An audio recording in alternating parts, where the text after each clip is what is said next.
Bases dropped on a new round of SDH AM. John, here, you there. Thanks for hanging out with me, and thanks for putting up with my voice. You're basically the first folks that I've talked to today. And so it's going to take a little bit for the voice to warm up, and we'll navigate through it. And as always, the hair has a mind of its own. So it's Tuesday, and it's whatever is on your mind. Here's the rundown for this morning. In about 10 minutes, KCD will find out where she be, and we'll find out what's on her mind as we take a peek at MLS, NWSL, and college soccer in 2025, what stuck out with her. This is where KCD gets to open up her senior yearbook, and we'll look at the senior class of 25, and then we'll find out what's on her mind, and maybe a bit of a preview into 26. We might need to get into the NWSL high impact player discussion that we had yesterday with Bart. Find out what Kacey thinks about that and the growth of the NWSL in general. There are now some players that are coming back into the country, and NWSL teams are not afraid to pay the transfer fees that are attached to it. So we'll get into that coming up with KCD at 9:15-ish, and we'll find out if Owen got his pony or his llama that he asked for Christmas. 10 o'clock, it is a conversation with Kaylor Hodges from at the USL show, and it's at Kaylor Hodges. And we go over what's going on. And it's been a busy month in USL Championship and USL League One on a bunch of different fronts. We kind of go over 25 a little bit. There's been some activity in 26, specifically with what happened yesterday in Lexington and Louisville, where Bluegrass Derby ends up transferring Philip Goodrum from one to the other. We go over that. We go over all the news in USL Championship, League One, what to look at coming into 26 with all the new teams. And there's a franchise explosion in USL League One. It's crazy that they're going to have 18 franchises in USL League One next year. You're going to have the regional rivalries continue to develop. Boise in the Northwest, Sarasota in the South and the Southeast that's added to it. And we get into that with Kaylor in hour number 2. We've also got to get into the activity of today. It is Arsenal and it is Arsenal and Aston Villa in the Prem. We've got AFCON to get into. We'll get you into that. Remember, that's matches that are simultaneous. This is match day 3 in the group stage. We'll go over what happened yesterday with yet another moment of really, I would say, brilliance. And it's not, anticipated that it would end up being something other than that. It's like it's either a bicycle kick or nothing for El Kaabi from Morocco. We'll play that for you, get you set up for AFCON for today. And 2 more groups will be decided, and we'll find out what's going on there in AFCON after Kaylor Hodges' last half hour of the show. Or we might even get into it after KCD, and we'll find out maybe at the end of hour number 1. We'll get you ready for after KCD. We'll probably do Premier League. We'll get into that because they're in festive fixtures. So we'll go through all of that, what to watch, where to watch it, how to watch it. And then we'll get into Kaylor at 10 o'clock and then AFCON and all the other stuff, your AM news. Looks like there's some transfer news that's attached. And it is part of all of that dynamic that we'll get into. We also have a John Textor update for those of you that missed it yesterday, last night on SOT. And we can move the story along a little bit. So we caught up with our sources after last night. And we've got a bit of an update where Textor is concerned once again. Some aspects, he's going to kick the can down the road, see Atlanta United, because he can do that legally under the appeals process. And then other things where you're massively in debt right now, it looks like you're trying to navigate through some things. We do have an update on that. We caught up with some of our sources, and we'll let you know what they have to say about the John Textor situation with Botafogo, where John Textor wants to buy Botafogo away from Eagle and hang on to it himself. Bought it for 72 in about 3 years ago, 72 million US. And we'll go over all of that later in the show, 10:30-ish and beyond. It's the last half hour. We'll get into John Textor and AFCON. So I think we just came up with a rundown. KCD and the Premier League and festive fixtures looks like that's our number one. Kaylor Hodges, 10 to 10:30. And then after that, it's John Textor, AFCON, getting you ready for the day and whatever else is on your mind. And did you get what you wanted for Christmas? Did you, for the holidays, have you received what you wanted?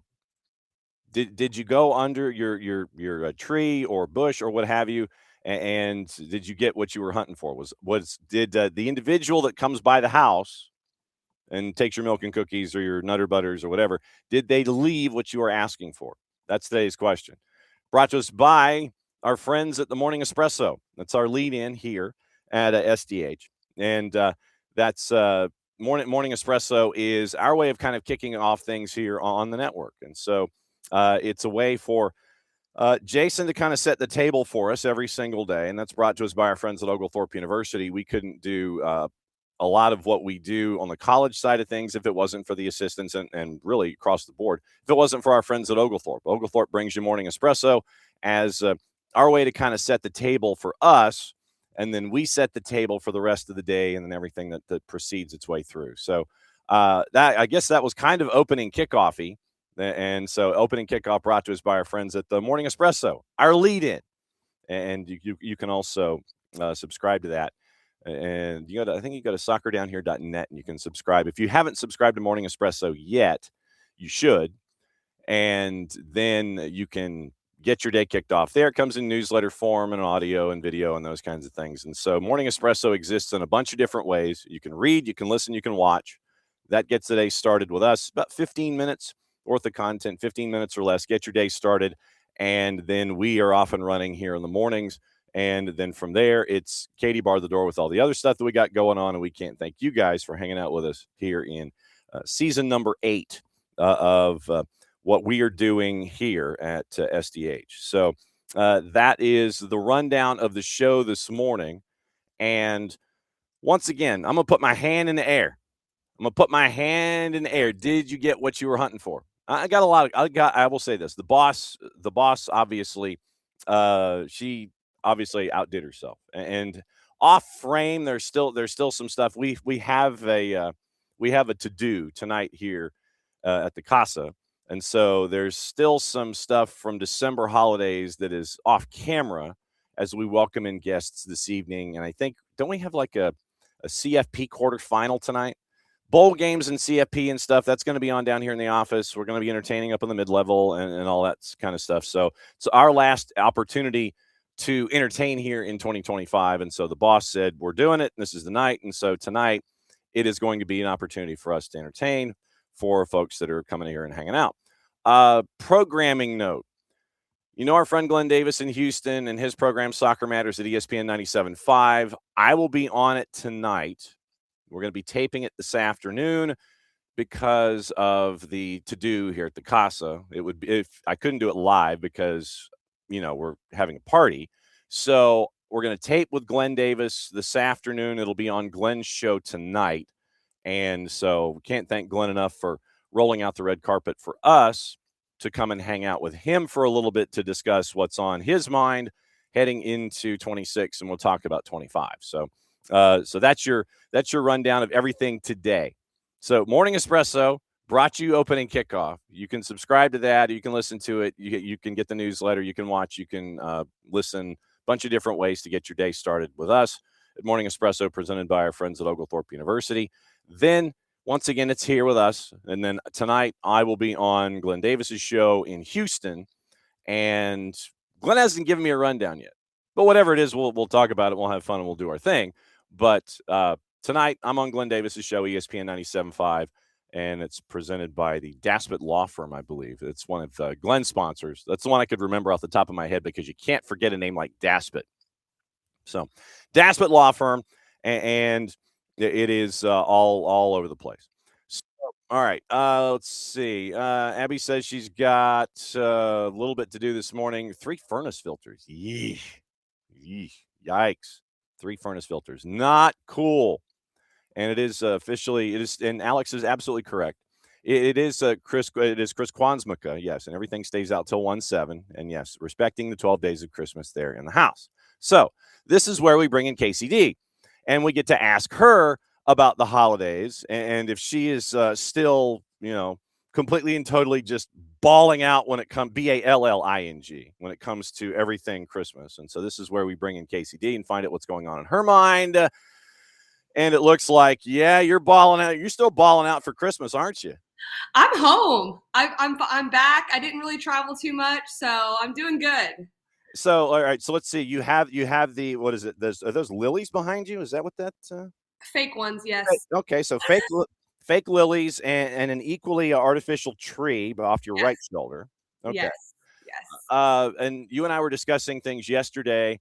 And so Owen got what he wanted for the holiday. You told me this. Always. If anybody got the best gifts, it was Owen for sure. Like it's not even a question. and yeah, because we noticed that Owen was hanging out and partying outside, and he was hanging out with friends, and so he had play dates and everything else. It's like, yeah, I got my Christmas gifts. I'm gonna go outside and play. So Yeah. was that pretty much how it was?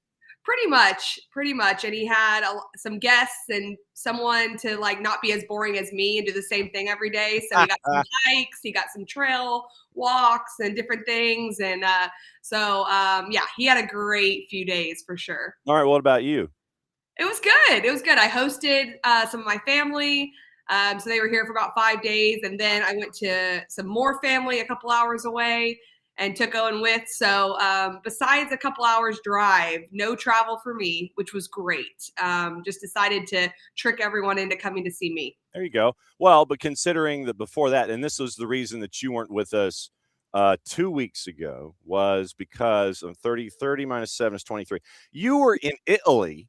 I was. And you were hanging out with HOR and seeing what life is like at Como. So this is my first question for you. What was it like to experience Italian football? And you got to see both the men's and women's game, correct? I did. Okay, so what was it like for you to experience Italian soccer up close and personal with what's going on at Como, which says Fabregas is doing fantastic on the men's side. We don't necessarily get to find out about what else is going on over there. So what was this excursion like for you heading overseas? It was amazing. It was a quick trip. I flew in to meet up with Heather to see first the women's game. I saw their last game of the fall season, which was wonderful. They ended up with a 4-0 win. They're top of the table, 5 points clear. They're trying to get promotion into Serie A on the women's side. They're in Serie B right now. They were in the 4th division when Heather O'Reilly took over as head of women's football and brought a different vision there, new sporting director, new head coach. And you could see a style and a brand that they've been implementing, and it's working in Serie B. So they're doing a great job there on the women's side. I wasn't able to stay throughout the entire week. They had a cup game as well against Inter, and they lost 2-1. They were down 1-0, equalized, ended up losing, but Inter sits 4th in Serie A. So I think it was a good measuring point and measuring stick for the women's side of some areas still to grow, but show how far they've come and how they can compete. Okay, so since we've opened that door, let's go into 2025. And I asked you specifically what we were going to be doing today, and this is where we go and we make sure that we look at 25. Yes, and caffeine is definitely a desire. Sorry, I got my gingerbread house. I'm still in the holiday spirit. Nothing wrong with that. Like I said, we embrace the full holiday, the 12 days of Chris Kwanzaa, which I think Ricky says like 1617 and Alex. So 1617, that's where we are. Let's get into 2025, and this is where you open up the Kacey D. White High School senior yearbook, and we look at the senior class that is exiting here in 2025. When it comes to the NWSL, we got into the discussion yesterday about the HIP rule and what it looks like, and you can discuss that as much as you want when it comes to yays, nays, concerns, what have you. But when it comes to the NWSL in 2025, what stuck out in your mind that we need to pay attention to leaving 25 and heading into 26? Well, first off, I just wonder if Alyssa Nair is going to score another goal in 2026. That's my hope. So on the humor side of things, I just love seeing that. I think it's always fun when you see some interesting things like that happen. So I'm going to keep my eye out to see if we got any late game drama from Alyssa Nair in 2026. We'll see on that. For the 2025 season, one of the things that we talked about all year that was unprecedented in a lot of ways was the way Kansas City Current had regular season form. It's always been so much closer than that at the top, and it was just unbelievable what they did, but then not being able to turn that into winning a championship. So I think they're going to come back extremely hungry. New head coach, interesting hire coming from the men's game. So I think that's going to be one to watch. Is they're so talented with now a chip on their shoulder. And how do they turn that into something really exciting in 2026 is something that fans, I think, should be aware of. And you look at what happened in 25 with a lot of the big name franchises that we naturally gravitate toward. Washington, you know that Michelle Kang wants to invest. Their roster is stacked. Gotham is stacked. Angel City is going to want to rebound from what happened in 25. San Diego is going to want to go further. You've got a lot of these large city hub franchises that really want to come back and do some damage to make up for what didn't happen in 25. Definitely. And I think it's going to be interesting to see the investment that continues to happen. It's already happening across the league in general. But as you mentioned, some of those clubs that definitely have higher expectations for their results. Not that every club doesn't, because I think they do, but some are in a position to really make that jump from a financial perspective as well, and what their expectation is of their fans, their front office, and everything. So I think we'll see that with some of them going into 2026. And you mentioned 26. Boston has already tried to bring in big names. Ella Stevens has been a signee for Boston Legacy, and we find out that Denver Summit has agreed to a $450,000 deal with Pachuca Femenil to bring in Ayo Oke, the highest known incoming fee for an American player in NWSL history. So Denver and Boston ain't messing around either with what they're trying to do to get ready for 26.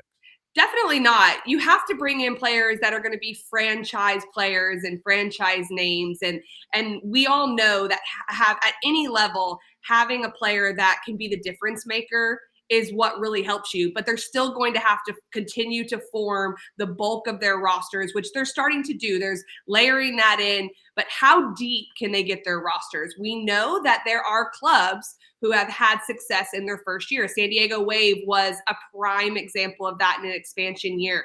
So it's not out of the question that either of these clubs can compete, but they're going to have to continue to round out the roster. What we're starting to see is they're getting goalkeepers in, goal scorers, and now it's about filling in the rest of the pieces. Okay, so in 2025 in the NWSL, was there one player for you that was a surprise that you didn't have on your radar?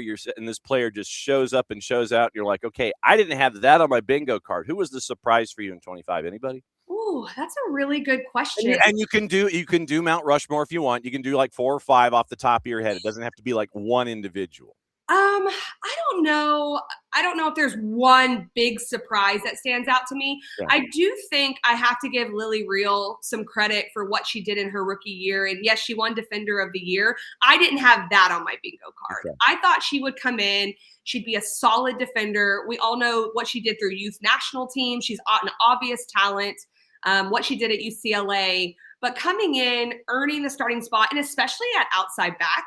So I think the way in which she inserted herself in her rookie year, not only in Gotham, but also to play a somewhat of a different position. She's normally a center back, but then to dominate like she did as a rookie, I think that was a big surprise for me. I thought it would take a year, 2 years, 3 years for her to have that type of impact. College game. And you got to spend a lot of time with our buddy Glenn Davis. As Glenn is another one of our OGs, and so it's always great to circle back with him. When you look at the ACC and the SEC from 2025, what sticks out in your brain is like the tent poles that we carry forward? Well, I do think that what we saw was that the ACC continued to dominate at the highest level, getting 3 out of 4 teams in the Women's College Cup. They had 4 out of 4 the year before. That doesn't seem to be changing. And the SEC had some really top performing teams this year. And then you see a TCU get to the College Cup for the first time in program history. So there are other teams that are competing. But as we got into the NCAA tournament, it still kind of felt the same, where the ACC teams came through mostly unscathed and were able to deliver. And then one of them wins. And so I don't expect much different in 2026. I do think the gap is closing on results and how tight the games are and everything like that. But ultimately, those programs are still getting all the way to the end. So you mentioned a TCU. Who are those darned outsiders that could be knocking on the door to sit there? And it's like, you SEC people, if it wasn't for you meddling kids, like the Scooby-Doo episode, you unmask the villain, and it's the SEC. Who comes in the mystery machine in 2026 that can do it? Is it somebody like a TCU? Is it somebody like a UCLA that had early work against teams in the SEC? Who can be those teams that can knock a door down? I have a lot of trust in Eric Bell, but he's going to have to replace Seven Castaigne, or someone's going to have to step up for TCU to have a repeat type of year. It's going to be difficult to do. But with the transfer portal, we've talked about it this year. I mean, you can make some quick changes. So TCU, you never know. I will not count them out. I think they have a great staff. They've completely changed that program. I think for me, and this is going to sound really ACC biased, and I'm going to do it, but Notre Dame has to figure out how to turn how good they are into getting even further in the tournament. They are such a solid team. I had them picked to go to the College Cup, like no questions asked in my mind. So they have a lot of youth. Their top players are underclassmen. Now they're not going to be. So I think they're the team to watch of getting in there, and maybe we see a different ACC team at the College Cup next year. So when it comes to Notre Dame, we don't get to complain about Notre Dame not being in the ACC in women's soccer like they are in football, right? Exactly. No, we don't. They're in the ACC. I'll stay with women's soccer on this subject. Just like I said, just check it, because it's like everybody's kvetching about Notre Dame on the football side. Well, if you joined a conference, then you'd be in the CFP 12. Like I said, I just want to double check to make sure full-fledged member. They're not just drifting in, drifting out. I just just wanted to check from sport by sport. So now let's get into Major League Soccer a little bit. Okay. And when it came to what the Wonder Twins, what you and Jessica Charman were able to do this past season, you got to go to a bunch of different places. I know that you got to spend time at the 106 I think you went to the 106 by 68 up in the Bronx, didn't you? Or did you go to Shea? We were doing Citi Field. Yeah. Okay, yes. Okay. So it's not quite 106 by 68, but it's close. It's not quite. It felt closer. I'm going to be, or like smaller, honestly. Yeah. But yeah. Okay. So then, next season, if you go to a game at City, walk it off like Peter Vermees did in the Bronx at Yankee Stadium to figure out if it's 106 by 68 or if it I'd be doing that if I was still on the sideline. I'll tell you what, as a coach, I would 100% be walking that out. I mean, and so when you look at Major League Soccer from 2025, and we're in silly season now where folks are grabbing names, and Schaffelberg goes from Nashville to LAFC, which was a fantastic pickup for them. Yes. When you look at 25, what sticks out in your mind about Major League Soccer that you got to see? Well, one thing I have to say was just how much fun and how grateful I was to be a part of Major League Soccer coverage in 2025. So from a personal level, that was such a highlight. And I have to point out the Atlanta game where I met you for the first time. And it was only my second game with Major League Soccer for Apple TV, and my first one in stadium. So just from a sense of humility and gratefulness and in the holiday spirit, I have to point that out. And look, I'm on this now weekly, and this came from it. So that was a lot of fun. Yeah. But I think for me, what stood out was I was really impressed from a tactical perspective and speaking with coaches, like to have that inside track with some of the coaches and some of the adaptations that I went from being a fan of MLS to covering MLS. And for me, it was really nice to just see the level of players, coaches, and what they contribute on a weekly basis. You don't get that as just a fan and just someone who watches games. You can see it playing out, but to have that inside track of talking with teams, we talked about it a lot with Mascherano and some of the changes he had to make. He's one example. Pascal Janssen at New York City, I thought was amazing this year in what he did, and having conversations with him about how he sees the game and things like that. Those are the types of things that I'll remember from 2025. I was going to say, since you have done both the playing part and the coaching part, getting to pick the brain of those other coaches, who were some of the you mentioned Janssen, but who did you learn the most from when it came to opening your eyes and coaching? Or was it just like, yeah, I learned from Mascherano, I learned from Pascal, I learned from all of it. But was there an eye-opening conversation from one of those guys that just kind of stands out to you? That's a good question. I had a little bit from a couple. Eric Ramsey and I had a really nice conversation. We both did our badges over in Wales. And so we were talking about the coaching education piece. We didn't do it together or the same years, but just you got your coaching, you got your license in Wales? I did my UEFA B and A license in Wales. Yeah. Wow. Yeah. Okay. So we had like some little, tactical conversations within the coaching calls. Dean Smith was lovely, had good conversations with him about how he approaches games. I will say, I've already mentioned Pascal, and he was probably my favorite coach to talk to in a lot of ways, not only from a demeanor perspective and just like being able to connect, but also to really get inside his mind. But since I already mentioned him, I'm going to bring up Chris Armas because I had a conversation with him when he was with the Rapids. Now he's obviously going to the NWSL with the Kansas City Current, so I'm looking forward to more conversations. Mm-hmm. He spent probably almost an hour on the phone and as a media group, as a broadcasting group. And he was so open and so willing to speak tactics and go really into that.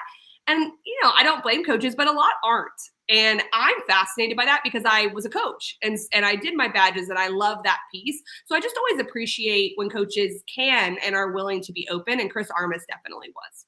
Okay, since we're talking Armas, let me ask you this. For him to go to Kansas City, I mean, that's a bit of an odd duck to go from Major League Soccer to NWSL. I'm not knocking the hire. I'm just saying that's an interesting trajectory to go. How do you think he will translate from Major League Soccer to NWSL with a franchise that is ridiculously talented? And is it a situation where it's like, dude, just don't wreck the bus? I mean, just hang on to it, make sure the brakes work, and then you hit the what? How does this translate to you at first glance? Well, to that last thing you just said, I think any coach they hire is going to feel that. Anytime you take over a franchise that has the success that Kansas City Current has, you're going to think that. But let's not forget they didn't win. And so you have more to achieve. And so that takes a little bit of that pressure off. But you're right, it can get worse. They could not be performing as well in the season. So there's always that pressure. The first thing I would want to say when I address that is that I love seeing a men's coach going into the female game and females going over into the men's game. I think those types of moves are for the good of the game. And so I like seeing that from him. I think for Chris Armas, like any coach, it's going to be about how do you connect with your players? Because that's how you get the best performance out of people. And then tactically understanding what works in the NWSL. We've seen a lot of coaches come in from different places, whether it's domestically, overseas.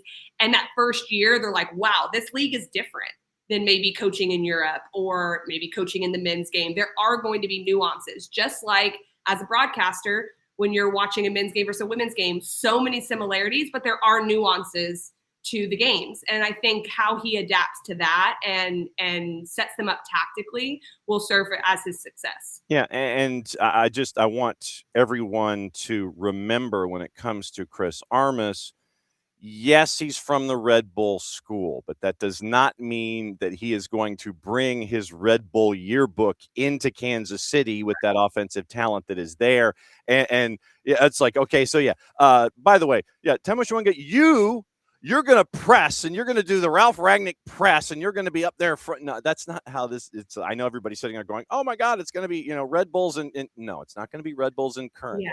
The aspects of it, where Mickey tells Rocky to start fighting left-handed and Rocky too, he just yells, "You get now." And then they go in. But just as a caveat, it's not going to be, I don't think, I mean, I have no intel on this, but it's not just going to be flipped over to be Red Bullsian in nature when it comes to Armas and Kansas City. So I agree with coaching.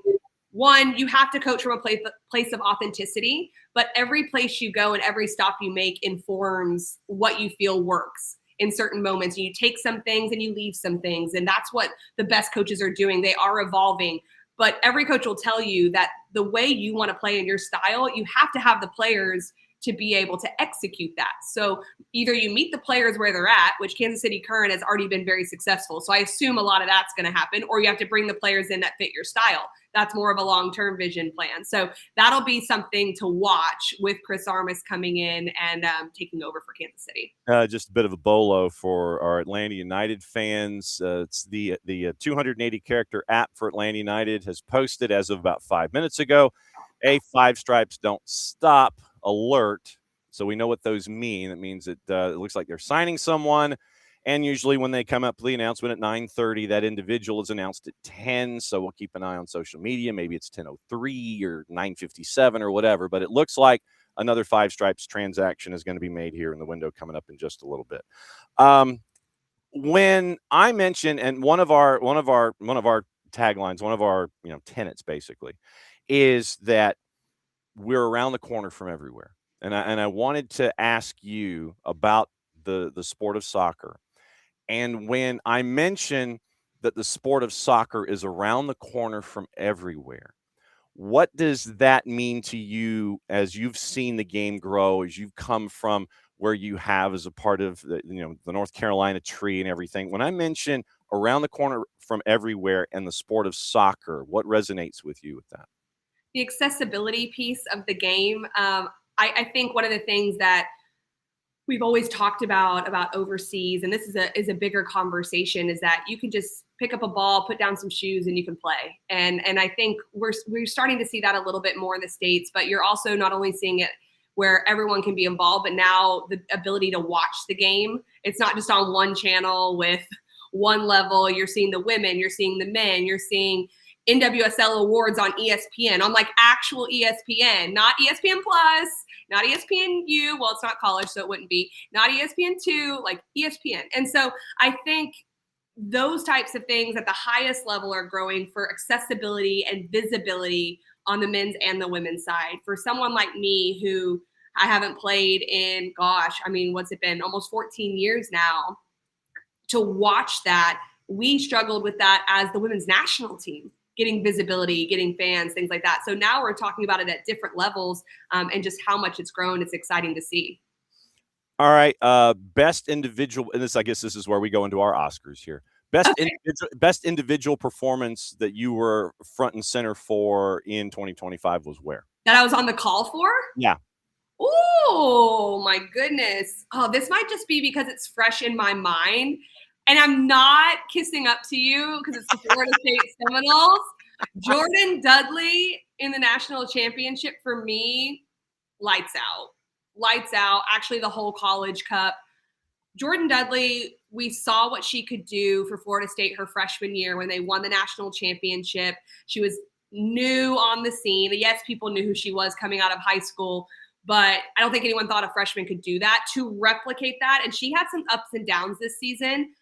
True champions, true talent show up when it really matters. And she was huge in the national championship. I called that game with Jen, and I just remember saying that is a player that is like possessed, that wants to win, that wants to get after it, and is shining by example. So that's a recent one. So it's in my memory right now.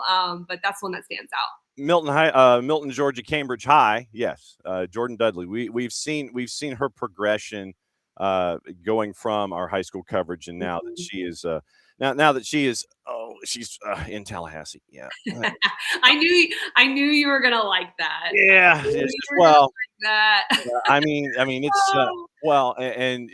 it's it's always good because look, I have to latch onto something because my American football team is hideous. Who's your American team? Well, Florida State University is what I mean.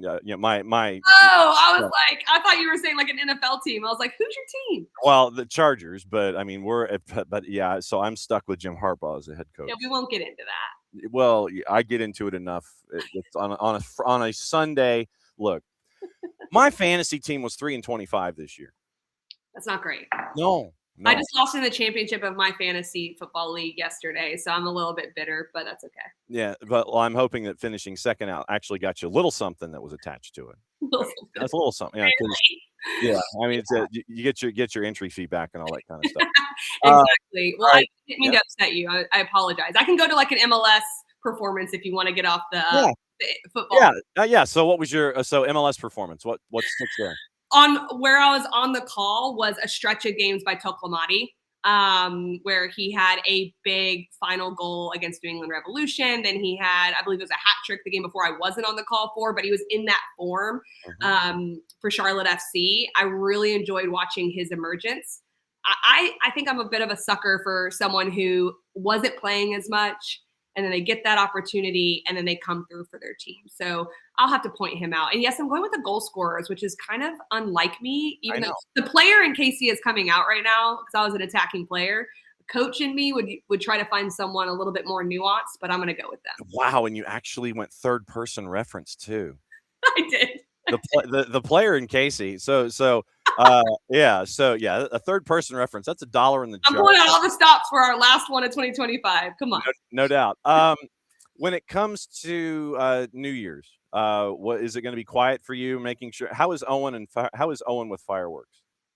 Okay. He sometimes I think is so like unaware he doesn't even realize it's going on. But I'm not a big New Year's person. I'm kind of a quiet New Year's. I'm considering doing like a good dinner somewhere and then coming in for the night and just watching the ball drop, hanging out. So yeah, I don't have any big plans unless something in the next 24 hours comes up. Last year was Heather O'Reilly's 40th birthday. She has a birthday in a couple days after New Year's. So that was one time that I had a nice big New Year's, went out. This time I think it's going to be a little bit more relaxed. Understood. So let's see. So what about you? Oh God, it's going to be it's indoors. It is for me. It is amateur hour, and and it's just like nope, not going out, not doing nothing. And Rowdy is very, very skittish when it comes to fireworks. And we're in one of those subdivisions where we have a church literally next to us, and we're like toward the front of our subdivision entrance. And so there's a church next door to us, and they've got a fairly decent sized parking lot, and they let the neighborhood kids come and launch fireworks or whatever. It has apparently turned into and this almost might be an opening kickoff kind of a thing. This has literally turned into a situation where it is that they go to like South Carolina and buy everything, and it is like the 1812 overture in Washington D.C., and it is like loud, and it is thumping, and it is fireworks, and it is a good half hour to 45 minutes worth of a display, and literally it takes everything in my person to stay in this house instead of opening my front door, going over next door to the church parking lot, trying to find a water hose, and if I could just absolutely drench all of them and their fireworks, I would do it. You need a staycation somewhere. Like, take Rowdy, get out. Like, do not be in your neighborhood. You need to take it as a staycation, although the price gouging is probably crazy. That too. You need to do that. That might be a new idea for 2026 to 2027 if it's too late. But just to get you guys out of there. And we don't want the children to be doused with water in their fireworks. So why not? If they deserve it for launching all of the really loud things and just being obnoxious about it. And it's not even, and there's like two waves. Literally, there's the one wave that's like about 9:30 or so, and then there's the one at midnight. And you're just sitting there going, didn't you guys blow up your entire stash at 9:30? The answer to that is no. They're very strategic. And so they end up and it's the ones at 9:30 that are the high-powered stuff. And because the church in and of itself is in kind of like a U shape, it's literally, it resonates off of all of the buildings of the church, and it just makes it sound that much more, just like that much more powerful. And it just, you're like, can you guys I don't know, go to Asheville or Highlands or something and just launch it off of the top of Klingman's Dome. Just don't even come anywhere near here. I mean, that's what I'm see. Now you got me on a New Year's. We have hit a nerve, is what I'm realizing right now. How dare the church support the children in their how dare, I don't mind the church supporting the kids because they do like the trunk or treats. I get that. But if you're supporting the launching of fireworks I don't need it to be like the one on the Washington Mall being recreated, and that's what they want to do in a shortened space. It literally is like a 50-yard by 30-yard parking lot with the church that has it reverberate off of the brick. So I will say, if you're not involved with fireworks, it's like the worst thing. this is what I'm saying. Fireworks. If you're there and you're involved and you're like, yay, and like it's okay for a while, and then you get a headache at some point. Maybe that's the age. Yeah. I went to a July 4th Durham Bulls game, and the fireworks were amazing. But after like 10, 12 minutes, I was like, all right, enough's enough. You're like, yeah, I got a thing here. All right, so you're coming back next Tuesday, yes? Yes, sir. What do you want to talk about next Tuesday? Is there any topic in your head that you want to? I mean, we can continue to go down NWSL lines and things like that. We didn't talk about the high impact player rule in NWSL, so we can get into that. For those that watched yesterday, I have concerns. I like the idea, but I have concerns. And so we kind of walked through that. So if you want to talk about the NWSL getting hip, we can do that. Seriously, if you ever want to bring in Heather, because it's like just after her birthday or I'm going to hold that card in my back pocket for you. I just literally look, and this is your segment here on Tuesday. So if you want to bring in any kind of accompaniment, seriously, that's what it's here for. And we can sit there and do whatever. Glad you got to go overseas. Glad you got to see what's going on with Como. I had to ask about the growth of the game overseas and what it's like for you with Serie A, Serie B, Serie C, Femenil, and all that kind of stuff. Can't thank you enough for everything that you've done here in 25. We know that you're going to keep crushing it, and we'll see you in 26, my friend. Be safe. Sounds good. Thank you. There goes Kacey D. And so Kacey D, she's going to go like have a normal existence for a little while, and she's going to enjoy things for a week. But it's always good to catch up with Kacey and find out what's going on in her universe. Apparently, and this is just a couple of things that happened within the last half hour. It appears that, according to our friend Cesar Luis Merlo, Yorgos Giacomakis is not going to Brazil. It was rumored that Cruz Azul and Atletico Mineiro were going back and forth on a fee. And it was in the neighborhood of $6.5 million, considering what Giacomakis was able to do at PAOK when he was on loan. I think it was 5 goals in 13 matches. And so Atletico Mineiro was like, ooh. Number was floated at 6.5. Now, apparently, according to Cesar Luis Merlo, not going to happen. And so apparently, and this is how it's phrased, and this is also translated, so bear with me. Cesar Luis Merlo, as it is translated, Giacomakis did not accept going to Brazil, and his transfer to Atletico Mineiro fell through. So now let's go into the article from Cesar Luis Merlo. Negotiations with Atletico Mineiro fell through. Okay. Negotiation between Atletico and yes, I want to just give me the one that's for free. It's like, I'm trying to read an article and then it says, well, you know what you can do? You can sign in for this article for free. But I'm like halfway reading the thing. So, all right. So negotiation between Atletico Mineiro and Giacomakis will not have a positive outcome. Once again, remember, this is translated from our friends at UOL and Cesar Luis Merlo. So Giacomakis, despite Atletico Mineiro making a very attractive offer, being close to an agreement with Cruz Azul, the owner of the striker's economic rights, the deal was discarded by the player himself, who has no interest in playing Brazilian football. Atletico Mineiro had offered $6.5 million US, an amount the Mexican club was willing to accept, provided Giacomakis gave the green light for the transfer. However, the Greek striker's approval never came, which ended the negotiations. At 30, currently plays for PAOK, where he's on loan. Contract stipulates that a potential sale would allow him to leave with financial compensation, but this possibility will not materialize, at least not in the case of Atletico Mineiro.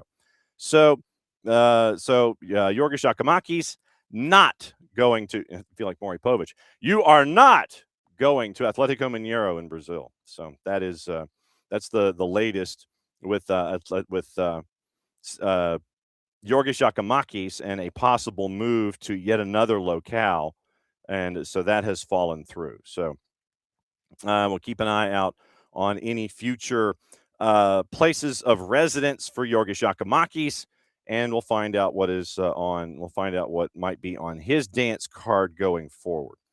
A couple of other pieces of news. Brennan Johnson looks like he is going to get poached by a team not known as Bournemouth. Because right now, we mentioned in the Premier League that Antoine Semenyo's like, I want to have my future figured out by January 1st. Bournemouth is like, we need to have the future figured out by the 10th so we can come up with a replacement. It appeared that Bournemouth was kind of kicking the tires on Brennan Johnson at Spurs. And remember, the release clause is £65 million. And then Manchester City there at the front of the line and discussing the future of Antoine Semenyo. So it looked like it was going to be Brennan Johnson that was going to be under the magnifying glass for Bournemouth. That is no longer the case because Crystal Palace have agreed to a fee in the region of 35 for Brennan Johnson. And so he's on the radar. Bournemouth and Everton. Palace seen as front runners. Club record deal for the Eagles, although Johnson is yet to agree to personal terms. TalkSport revealed earlier in the month Spurs were open to selling him. Bournemouth and Everton on the radar. Cherries expected the anticipated sale of Semenyo to free up funds. Once again, $65 million. But now Palace looks like they have gazumped here and stolen the march, according to TalkSport, agreeing to a deal to see Johnson become the most expensive signing in their history. Estimated £35 million fee would surpass the Benteke fee of 27 from almost a decade ago. And it represents a loss for Spurs. Brought him in for 47.5 back in 23. Still would represent the fourth highest sale in Spurs history behind Bale, Kane, and Kyle Walker. If he approves the switch, significantly boost Oliver Glasner's attacking options as they once again have the 9 matches in a month coming up because they couldn't take care of business at the end of Conference League and didn't finish in the top 8. They finished, I think, in a tie for 9th and didn't quite have it happen for them, so they have to have the playoff to continue going in the tournament. And so it's now 9 matches in a month coming up for Crystal Palace, and they're trying to come up with reinforcements. And so it looks like now Brennan Johnson and Crystal Palace might be the deal. Also, Russell Martin. We talked about this a bit last night on Soccer Over There. Russell Martin is in line to perhaps, possibly, maybe, probably be the new head coach for Columbus Crew. And Jarrett had made the point about Russell Martin, who was the former coach at Rangers, lasted basically 4 months. So he lasted 4 months. He's been gone for 2. So 123 days, if I remember correctly, was the number that Jarrett gave. And so you have Wilfred Nancy leaving Crew, going to Celtic, and the possibility of Russell Martin being fired by Rangers, taking over at Crew.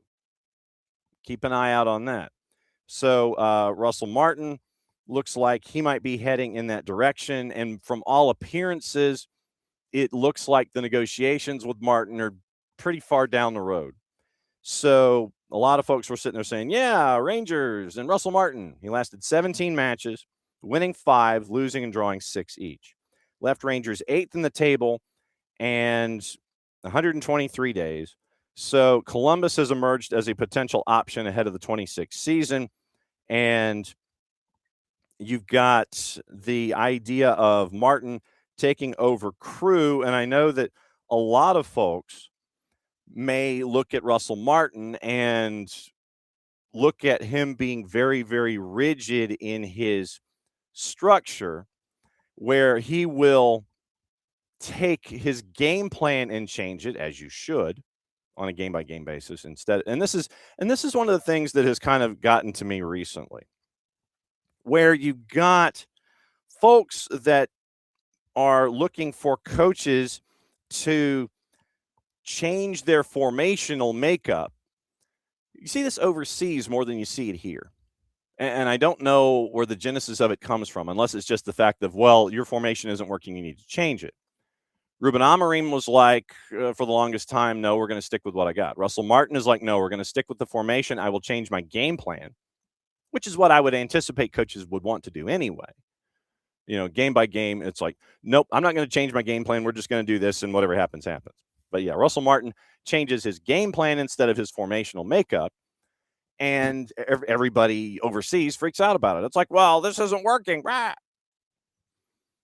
No, and that's why he would decide to change game planning game by game, match by match, instead of sitting there saying, well, my formation is awful and, whatever. For those that might sit there and go, yes, he's very, very rigid in his stylistics. Here's a guy who has learned and appreciated from Daniel Farka, Pep Guardiola. So that's what I think you're looking at for Crew stylistically when he's coming in the door, if this is in fact the road that we're going down. So just keep an eye out for that. So it appears that well down the road, it looks like Russell Martin maybe be the new head coach, or at least the guy who's at the front of the line when it comes to Crew.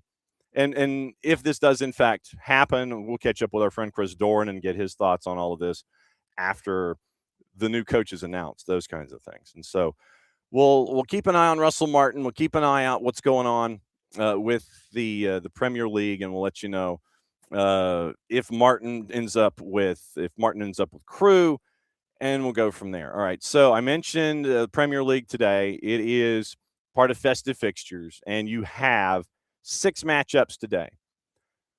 Burnley and Newcastle, and you got 4 of them at 2:30 and 2 of them at 3:15. Burnley hosting Newcastle at Turf Moor. Newcastle's a -172. Burnley's a +467, draws a +311. Chelsea hosting Bournemouth. Chelsea a -189. Bournemouth a +463. Concerns about their defense as of the last couple of matches. Draws a +355. Forest hosting Everton at City Ground at a +112. Everton's a +272. Draws a +222. West Ham hosting Brighton. Brighton is a road favorite at a +104. That number's come down a little bit. West Ham's a +248. Draws a +270. And we mentioned yesterday that Slaven Bilic is being thought of as a possible replacement if the board sacks Nuno. West Ham is in trouble. We'll go over the points in a bit. Arsenal and Villa, 3:15, the match of the day. Arsenal, and this is, to me, this is disrespectful, and the numbers have gotten bigger.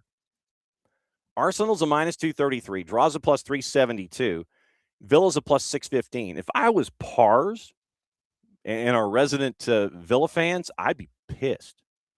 A +615. A +615 for this matchup. Are you serious with that? That's crazy to me that number would be that high.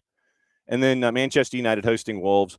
Wolves chasing after something resembling a win. They only have 2 draws, and this is the halfway point of the season. They're on their way to being the worst Premier League side in the history of the league. Wolves at a +701 in the composite. Manchester United -270, draws a +415.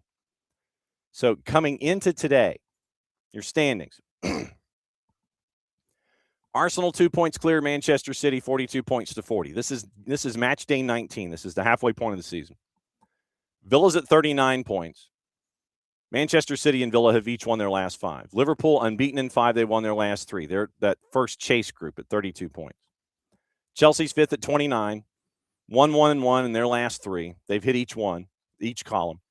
Ahead of Manchester United on goal difference. Sunderland, who's done fantastic. They've lost once in their last 5. They only have 1 win in their last 5, though. They are at 28 points, and they're in 7th.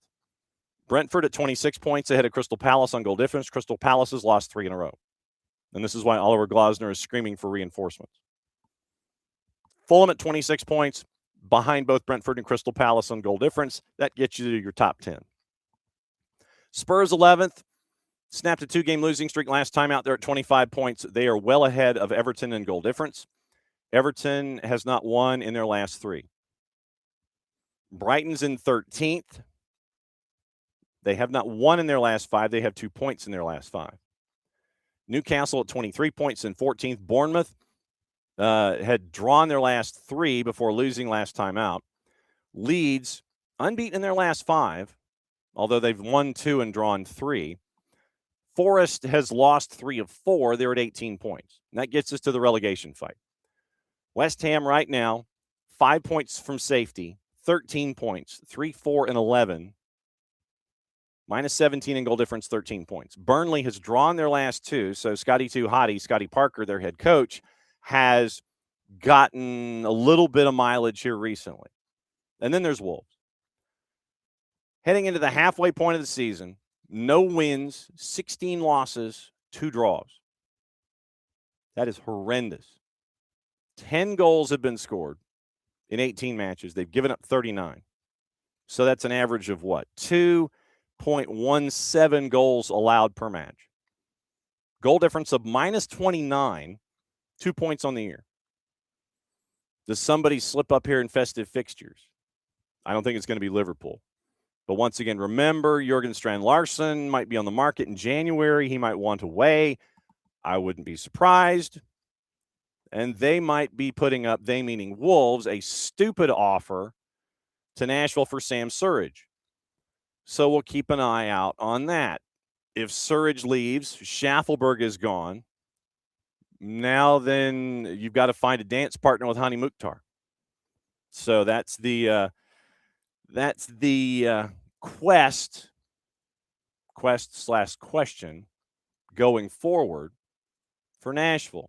If somebody comes to the table and says, hey, yo, we're interested, can you help a man out? We'll find out here in a bit. Speaking of finding out, guess what? We go here.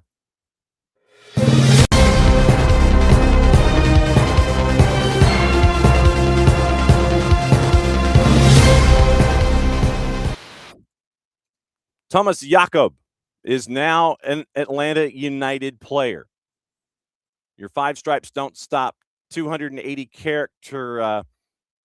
characterization that happened at 9:30. Defender joins from Necaxa as a U22 signing. So Tomas Jacob announced they've signed Jacob from Club Necaxa to a contract through 28-29, option years through 30-31, occupying a U22, pending the receipt of his international transfer certificate and P1 visa. Quote from Chris Henderson: Tomas is a talented young player with the versatility to play in multiple positions. We're excited to watch his development continue with Atlanta United. Going to add some competition to the back line and is well suited for Tata's style of play. Look forward to welcoming him to the club in the city of Atlanta, end quote. 67 career first division appearances, Argentina and Mexico, native of Santa Fe. Joined Newell's Academy. Once again, Newell's Old Boys Academy. Lucas Hoyos from Newell's. Tomas Jacob from the Academy. Progressed through the ranks, first division debut against Independiente back in 2021. 14 league appearances during the 22 season. First career assist against Godoy Cruz. Splitting time with the first and second team, made 13 first division appearances in 24, 13 and 25, playing as a right back, center back, and central midfielder. Remember, that's what Chris Henderson is discussing when it comes to the versatility of a player like Tomas Jacob, is that he can play as a 6, he can also play as a center back, and he can also play as a right back. These kind of Swiss Army knife type folks are what you're squaring up. So, transferred to Necaxa back in July, made his club debut 3 days later in a match against Querétaro. 12 of 14 appearances were starts in the Apertura. Goal against Atlas in September. Started all 3 of Necaxa's League Cup matches, including their opening match against Atlanta United at Mercedes-Benz Stadium back on July 30. 6'2", 21 years old, Santa Fe, Argentina. Once again, signed through 28-29, option years through 30-31. Pending the receipt of his ITC and P1 visa, he's going to occupy a U22. So right now, it is Hibbert and Hoyos in net. Defenders, Amador, Baracol, who's on loan from Getafe through the end of the fiscal year. DCQ, belated happy birthday, DCQ. Matt Edwards, Stian Gregerson, Tomas Jacob, and Mihai Caden Moore, who turns homegrown in 2 days. Midfielders, Almiron Alzate, Jay, Saba, Miranchuk, Mosqueda, who's on loan with Millonarios through the end of the fiscal year, and do not anticipate anything happening with Edwin Mosqueda at the moment until, with that loan ending. Do not anticipate any kind of a renewal from the Atlanta United side. Muyumba Santipita, who is a homegrown, effective 2 days from now. Will Riley, Cooper Sanchez, Bart Sleesh, Aiden Torres. Forwards, Luke Brennan, Ashton Gordon, Elate Lot, Jamal TRA, and Cayman Togashi. So you have 27 currently on the roster as of this morning.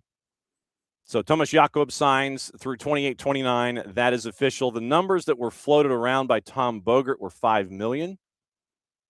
Obviously, no confirmation of that from Atlanta United when it comes to a price tag. So let's see if there is anything that is attached to the Tomas Jacob transaction. And let's see. You've got, okay, so signing is official on a U22. I'm going back through Tom Bogert. Newell's Old Boys English News. Newell's Old Boys English News back on the 27th had the number at $5 million US. And so that's whether they got it from Tommy Scoops or Tommy Scoops got it from them, don't know. But $5 million is the number that has been mentioned more than once from folks outside the city of Atlanta. So Cesar Luis Merlo looping back in behind Tom Bogert back on the 27th. Everyone's still quoting the $5 million fee and the U22. So yeah, so that's what you're staring at. Everyone seems to be rolling back to the Tom Bogert mention of the fee of $5 million. 6 months with the Rio deal in the works. And Rincon mentions it as well. Like I said, so nothing nothing to advance any of the previous information that we had. And a lot of folks are cycling back to the $5 million fee, and that's kind of where we are. So, and then you go back to replacement for Tomas Jacob arriving from Argentina. So that's kind of where you're at. So $5 million is the fee. That's what has been reported, and everybody's referencing the Tom Bogert article for that $5 million. So we'll find out what it looks like. But versatile player in Tomas Jacob. So let's go back into and let's see if we can find out the number of matches that he has done with each. Transfermarkt has him listed at €1.5 million when it comes to his identity and his price tag. So start following him on the Insta, by the way, and it is out there and available. So matches his highest value on the board. So main position looks like it's a 6 or as a central midfielder. But he has played center back and right back in his time. So profile all seasons. I don't want just the current season. So once again, here's an Agent Universal 22. So 23 matches as a center back, 10 as a D mid. One time he played as a central midfielder, and then right back. So center back 23 matches, right back 22, and he's played center mid and right mid when asked to. So we got the 1 goal in his professional career as a center back, and he had 1 assist as a right back. But yeah, center back and right back are 45 of his 57 professional matches, or 45, 50. So 50 at Newell's, 17 at Necaxa. So 67 matches on the board, and most of his time is spent at center back and right back in the systems that he's played, either at Newell's or at Necaxa. So that is Tomas Jacob and his appearances and performances by competition. So thanks to our friends at Transfermarkt for breaking that down for us. But Tomas Jacob, reported fee of $5 million to Necaxa, comes in as a U22 and can work either once again as a center back or as a center mid, center back, right back. So that's kind of what you're staring at with Tomas Jacob going forward. It is Thomas. Let me check real quick because. Hang on, because it was the conversation was, I think it's Jacob. So hang on. Jacob. So emphasis on the second syllable. So Jacob. And so it's the second syllable. So Jacob with the Argentine attachment to the end. So second syllable, Jacob. So Tomas Jacob. And that's where that's where we are with Jacob, and so he's the new guy. So that's another piece that has been added by Tata Martino and Chris Henderson to shore up activity at the back. You're getting young, and you've got Lucas Hoyos, who's brought in to help out the youth between the sticks. So that's where we are. Once again, 27 players right now on the current roster for Atlanta United, and we're a couple of weeks away from training camp. Literally 2 weeks away from training camp for Major League Soccer. And we've had a couple of transactions. We mentioned the Jacob Schaffelberg move yesterday. Justin Hack is in Los Angeles. So you have that movement that is going on. And the conversation that we had with our buddy Nico Moreno, back on Friday about that is that it was desperately needed for LA, desperately needed for Los Angeles. So you need that help defensively. Minnesota, we didn't really get into this much last time. Minnesota United gets Tomas Jacob from the Revs to help them out offensively. And Chicago Fire signing Robin Lod away from Minnesota United, which I find to be interesting. So it's intriguing to see that go down with that move. Seattle has re-signed Paul Rothrock. Obviously, when we catch up with our buddy Nico Moreno on Friday, we'll get into that a little more. And San Jose signing Bo LaRue to a contract extension. Bruce Arena has been very, very high on Bo LaRue. Gave him a lot of early playing time last season. And so now Bo LaRue gets a contract extension with San Jose through June of 28, an option for 29, 5 + 4 and 33 appearances, 25 starts during his rookie season last year. Young Player of the Year award, picked 42nd overall in the 24 MLS Super Draft.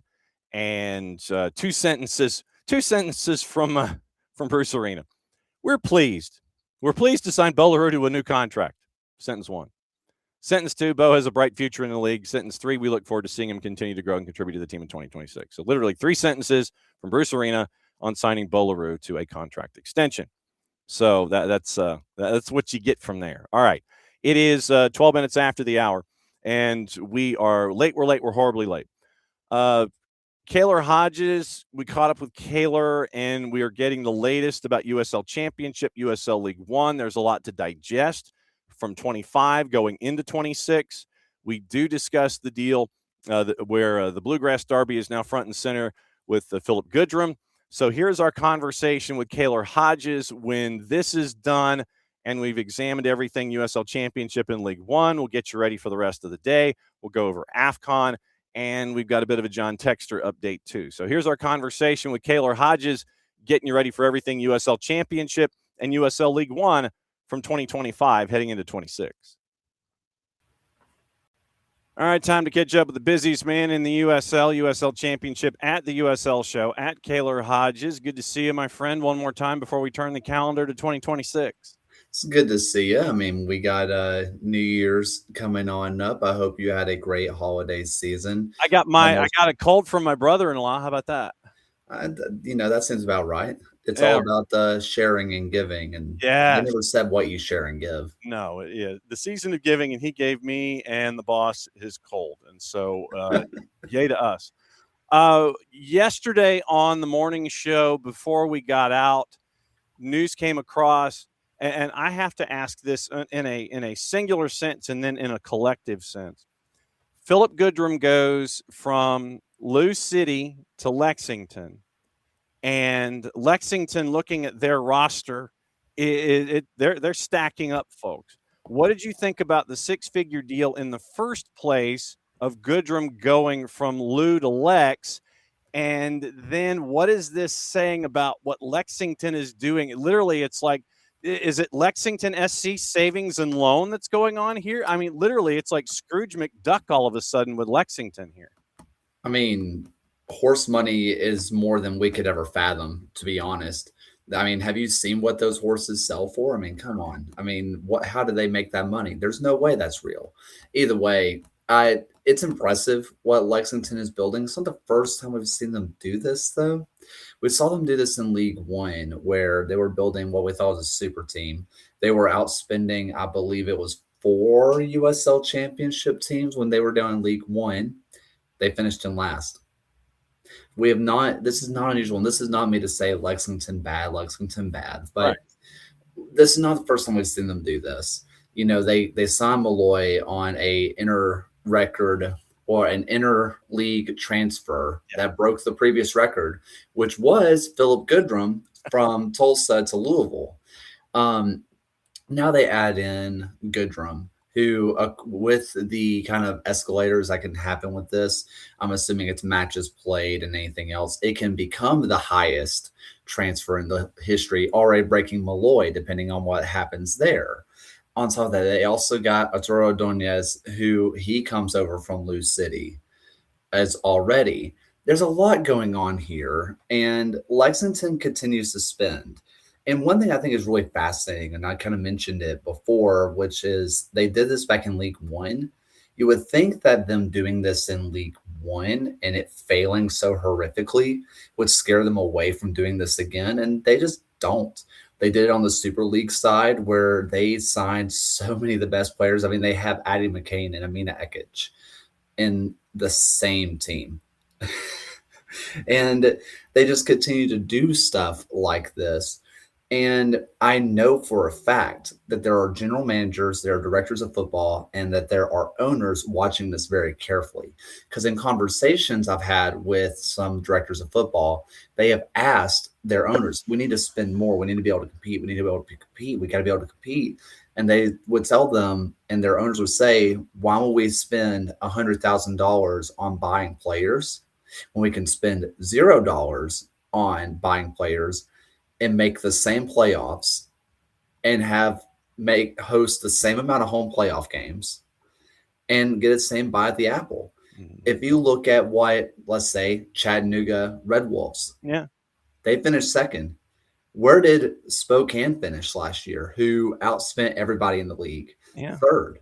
Yeah, Spokane made the final. You can see where that difference in talent comes from. But who had the better season? Chattanooga. They spent nothing. You saw Pittsburgh and FC Tulsa, two of the bottom 10 teams in the league in terms of wage budget. And I believe going into 2025, Tulsa had the lowest wage budget in the USL. They hosted a USL championship final. So there's a lot of teams who are watching this very closely and saying, okay, if Lexington goes and smashes everybody, just absolutely kills everybody else, we'll start spending money. But even if Lexington wins the Players' Shield, but if it comes down to the last few matches and they're having to be really competitive to secure it, that may not be enough for owners to, loosen up the budget a little bit. So there's a lot of people watching this project really closely. Yep. Sporting Jacks has started to sign players. We caught up with their coach, who is still working his way to this side of the Atlantic. And so we're seeing that build happening as well. What are the early returns that you're seeing from JAX? Neville is going to be the one that I think is going to, a lot of people are going to say, hey, I know his dad. Yeah. But Rito is definitely the big one. You have two fullbacks. You have your left and your right sorted out. Dita Armstrong is someone who's really impressed. And they have done what they've done on the women's side. They've gone local. They decided, hey, we're going to go to North Florida, the University of North Florida. They're going to look at somewhere who's going to be local, like a UCF, local-ish. And they're going to take from that talent that has been largely unexplored. And so it's nice to see that they're already spending. They're spending a little bit more on free agents than their women's team did. But it looks like they're already going to be building from that local talent pool. And it's working out amazingly for the women's side. Hopefully we'll see the same thing out of the Jacksonville side. You mentioned Malloy. You've got Tampa signing MD Myers. Everybody else. Yeah. So, Tampa Bay, after what happened last season and them kind of being wandering nomads and trying to find a home and having a really rough season there. Mikey Maldonado to San Antonio, Mukwele Akale. And there's this Tormenta vibe that happens with a couple of transactions. Mukwele Akale to Lou City. And the other one was Mason Tunbridge to not a Miami FC, but the Miami FC. You end up with Daroma to Colorado Springs, Tingy to Oakland Roots, Arturo to Sacramento Republic. I mean, there's a lot of shifting that's gone on. Eric Dick, I think, was a part of the movement to Indy 11. There's a lot of stuff going on here in the offseason. You mentioned Tampa Bay. I know for a fact this is another team that people are watching really closely. With Dom Casciato coming from League One, that League One, the championship move, already kind of broke a soft glass ceiling, right? A League One coach getting a chance to coach at the championship level. And he said, I'm going to go with what I know. I'm getting a bunch of the best League One talent. I mean, Carson Interlong, if you haven't watched him, you should. He's one of the best that this league has to offer. You look at other guys who've gone that way. Evan Conway, former League One. You have Austin Pack, who's going to be in the same locker room as Jamali Waite. That's going to be a fascinating goalkeeping room to pay attention to. Nathan DeSantos is going on there. Luis Perez is going to be a guy who's going to be a big deal. Pedro Dolabella, Marco Micheletto. You have so many great players. Sebastian Cruz, Learman. These are more players that have kind of cut their teeth down at the League One level. And guess who saw that? Dom Casciato saw that as they're coming up, and he's giving them their chance. They have gone full in on having this League One talent who maybe wouldn't have gotten opportunities in the past. And if it works, championship teams are going to say, okay, we're going to give this a shot. We're going to go after more League One talent. If it doesn't work, you might see those floodgates just go ahead, dam it up. We won't even deal with it anymore. That League One experiment didn't work. Overall, there's a lot of transfers that kind of catch your eye. You mentioned Tunbridge. You also see Arthur Rogers going to the Miami FC. Jurgen Locadia is a flashy name, but his career's kind of fallen off. But if he can regain half of what he could be and half of what he was, he's one of the best players in the league. That's fascinating for me to see. Going through, and I'm just kind of looking at things as I kind of go along. Arturo Rodriguez is a big deal. Sacramento had a rumor that Jack Gurr was also being bought by Lexington. Apparently that was not completely factual, but something to kind of keep an eye on. But I don't think that's going to result in anything. Maldonado, I mean, not just that. You also see Christian Pirano, Christian Sordo, Akeem Ward. Those are amazing signings for San Antonio, who had a surprisingly good year, who I did not think very highly of them coming into the season, and they just continue to add. There's a lot that I am kind of just generally looking around, but there's players who are available right now who I am fascinated to see where they go. Cal Jennings is going to be the big one. But for the Miami FC, Bonifilio that was down there, I think that he's not going to get a whole lot of love, but there's going to be a team that's going to sign him, and they are going to be extremely happy with the results that they see. What's the latest of the players that were part of the dispersal at North Carolina? Are they finding homes? I'm not really seeing a whole lot of North Carolina guys being mentioned anywhere. Yes and no. So just like we have to remind people with these kind of things, deals are being done, deals are done, but because of registration, because of other things, they can't announce that it's done, right? Yeah. It's the reason why Tom Bogert had announced that Malloy was going to Lexington, and we knew for like a week, but Lexington couldn't say anything because registration wasn't done. Right. There's a lot of North Carolina players who are being looked at very closely, as they should. That was a good team. The one player, Alex Anderson, I have word on where he's going, but it was contingent on one player coming and another player going and all that kind of stuff. We'll see how that works out. But all I will say on the Alex side is that assuming nothing falls apart, the rich stay rich for him. So there's a lot of good players that you're going to see just kind of land around from that North Carolina side. The one that I think I'm interested to see which road he goes on is a Birmingham talent, which is Jaden Cervania. Yeah. Because he's someone who is fantastic at the League One level, was really good at the championship level, but never really felt like he could get his footing underneath him. if there's a team that's willing to give him 90s week in, week out, I think you could see him turn into that, not that like best tier of player in the USL, but someone who you're very happy with being in your squad. So I'm really interested to see where he kind of ends up. Okay, since I went down the North Carolina road, franchise ins and outs. Out is North Carolina.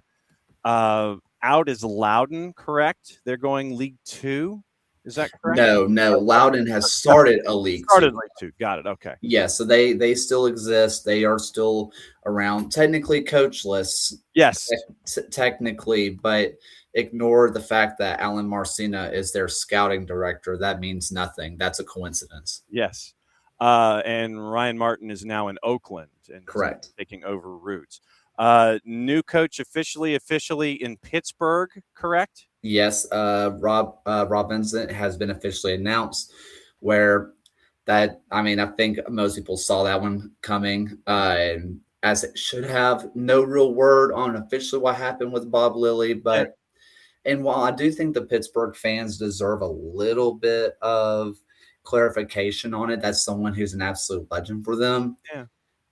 I also think that, use your brain, you can probably figure out what happened. This is not a Ron Yan situation in FC Cincinnati where he got caught singing a song and said a word he wasn't supposed to. Yeah. It's Bob Lilly. Use your imagination. You don't have to think that hard. Yeah. You can also say that the team played freer. They played more lively. They were the best they have looked in a long, long time. The moment he wasn't there anymore, Rob Vincent is going to be a great coach for them. Now, I am going to be fascinated how Pittsburgh handles this, though, because are they going to continue acting like the Tampa Bay Rays, where they say we can spend less than you and get better results than you because we're just so much smarter than you? Bob Lilly can make your coal into diamonds. Or are they going to open up the pocketbook and say, hey, maybe Rob Vincent isn't the same talent evaluator that Lilly is? Maybe he doesn't see those diamonds in the rough. Maybe he can, but maybe they don't know that. They can't guarantee that. Let's open up the pocketbooks and give him some real deal talent. We'll see. Robbie Mertz also signing a 2-year deal recently, and we are tracking Robbie down for an appearance here on the morning show. What's the latest in Birmingham? You only won 5 out of 30 last year for Legion. 12 losses, 12 draws, 5 wins. What's the latest? The biggest one, there's one goalkeeper in Birmingham, and it is not who you think it is. That will be Trevor McMullen right now, as they announce that that Fernando Delgado is not going to be returning to the club, likely just looking for chances elsewhere. Matt Van Oekel not officially announced to be coming back yet, which he's going to be around in some capacity, he either as a coach or just living in Birmingham. Yeah. So it's not like that's the last you see him in VO, but definitely looks like the changing of a guard. You see Jake Roof disappear from the club, Enzo Martinez leaving from the club. Moses Mensah makes way down to South Georgia Tormenta, where he rejoins Mark McKeever, where McKeever, so Mensah is one of 2 people who kind of followed McKeever around, where Mensah followed him from Des Moines down to One Knox, and then he goes to Birmingham, Mensah does, and then he joins him again in South Georgia Tormenta. The only person who's probably been around him more is Jordan Bell, who's been with him for every step of the way, Jordan Bell just might be Mark McKeever's son. I don't know. I can't prove it, but I am going from Mississippi Bria to Des Moines Menace to One Knox, then going down to Tormenta on his own. Baby Bird finally gets to spread his wings, and Mark McKeever says, maybe if I become the head coach, we'll see. But it's interesting what South Georgia Tormenta is doing. But Legion is getting a decent little overhaul, and it's been not a quiet secret that the locker room had just kind of gone stale in Birmingham. So if Mark Briggs feels like he found the root of the issues, then maybe it's an addition by subtraction situation where maybe the talent that's being brought in, if any talent is being brought in, there is a player being brought in, but still not to the level of, Lexington, Tampa Bay, teams like that. If it's not maybe the level of talent is not shocking people, but the core is good enough that if the locker room is also good, I think that Legion fans can expect a significant bounce. Teams that are being added in this year, and correct me once again if I mess any of this up, it's just Brooklyn and Jacksonville that are coming in this season, correct? Yes, that's all this season. Championship side.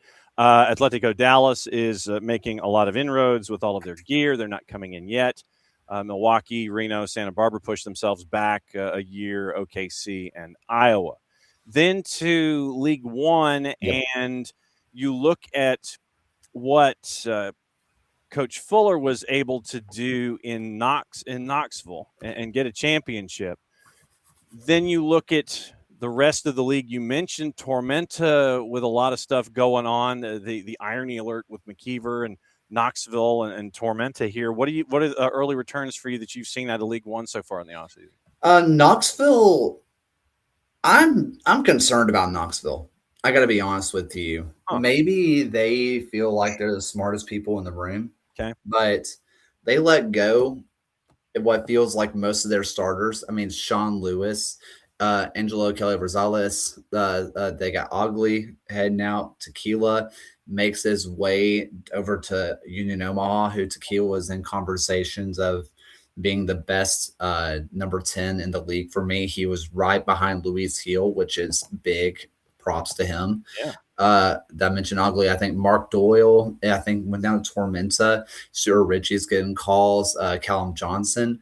These are great players. And yes, they have a good core behind them. Goaling is solid. Rosamilia has been good. Jordan Skelton is the defender of the year. But other than that, it's a lot of not question marks, but they're losing a lot of bona fide players. And it's not like they're getting moves up to the championship, and that's when they let them go. Yeah. I mean, Sean Lewis is in Statesboro, right? Mm-hmm. Tequila's gone to Union Omaha. It's not that they got outbid. They didn't offer. So I'm concerned, not saying that One Knox is going to fold and they're cheapening out, but I do think that they think they're just kind of smarter than everybody else, and they think they can just develop the talent and say, we can just do it again with lesser guys. I don't think so. I don't think it's that easy. I'm a little concerned on that front. And when I'm looking at Naples, I'm liking the early returns, but who they lose is big. Serrano is an interesting one. Perpa is a big one. You see Enderlong, who goes on a transfer. That's a huge loss. Breck Evans, Chris Heckenberg. Those are big losses. Jake Dingler, big losses. Interested to see how they kind of fix those holes, especially they have in the spine. Taylor Gray's a good start over on the wings, but I'm really interested to see how they rebuild the spine of that team. Yeah, and you're having a banner year of introductions in League One. We've been following AC Boise, and we got the chance to kind of get the curtain pulled back about how they got their kit design all figured out. We caught up with the coach and the staff at AC Boise. Looking forward to that. And you've got that natural rivalry in the Pacific Northwest that's instantaneously developed. You're adding in Corpus Christi. Greenville has both a technical, a GM and a head coaching change for the Triumph coming in as they're getting ready to go into their new barn. Cosmos, who are not in New York, but playing in New Jersey, I believe, that they're coming online this season. You mentioned Naples. Fort Wayne coming online. It's the second season of Portland Hearts of Pine. Can P-Hop regenerate what they did in season number 1? I think that's the question there. Sarasota comes online, and I believe that's the first match for Boise, if I'm not mistaken, is the road game in Sarasota on March the 7th. And then you look at, a team like Westchester, who is at the bottom of the table. What are they doing in year number 2? Are they just slow and steady wins the race? I mean, right now you're looking at, if my math is right, it's what? It's an 18-team League One, which is the most they've ever had. That's a lot of teams coming online. It is. Fort Wayne and Corpus Christi are interesting to me. Same thing with Sarasota. as well. 3 teams who cut their teeth at the League Two level. Yeah. So while you're going, Sarasota's signing players, and they're signing really, really good players, but Corpus Christi and Fort Wayne haven't officially signed anybody yet, but they have a pool that they can already pull from anyway. Great players that they can just kind of pull up from their League Two team who are kind of on the cusp anyway. They can kind of give them a shot. So their roster fill is going to be a little bit easier.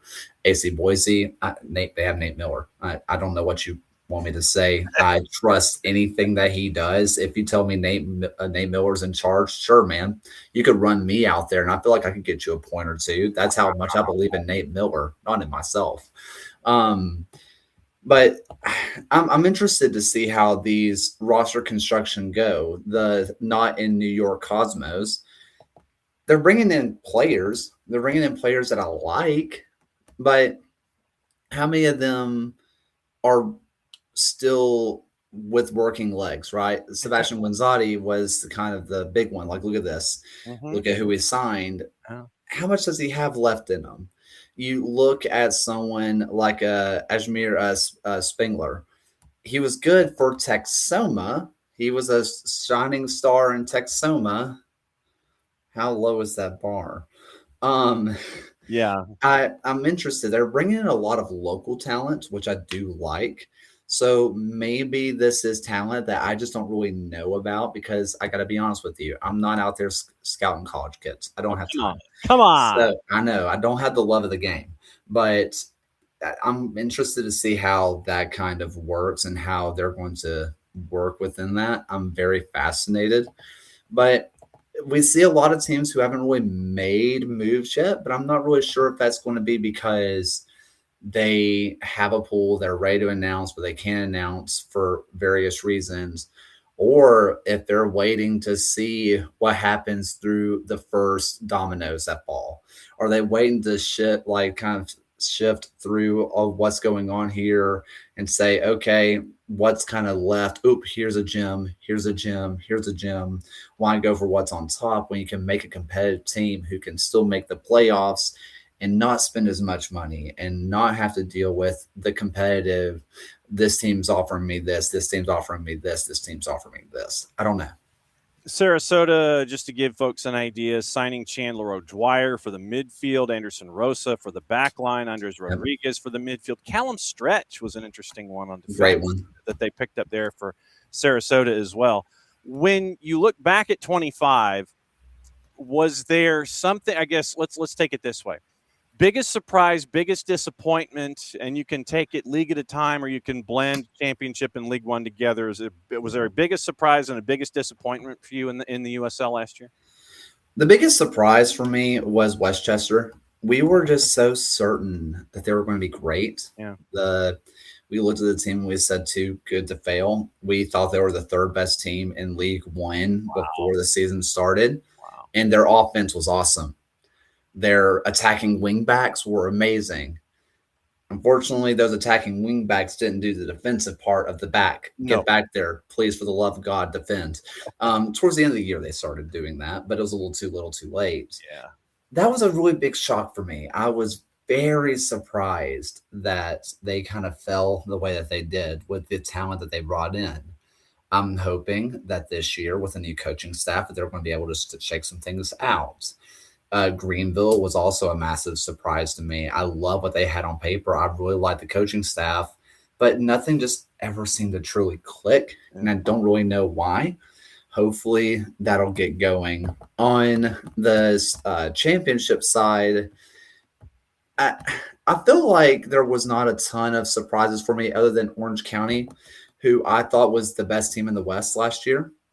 And they finally – the matches where they were right, they were the best team in the West, but they were rarely right. So that was a surprise for me, but I like the teams that they brought back.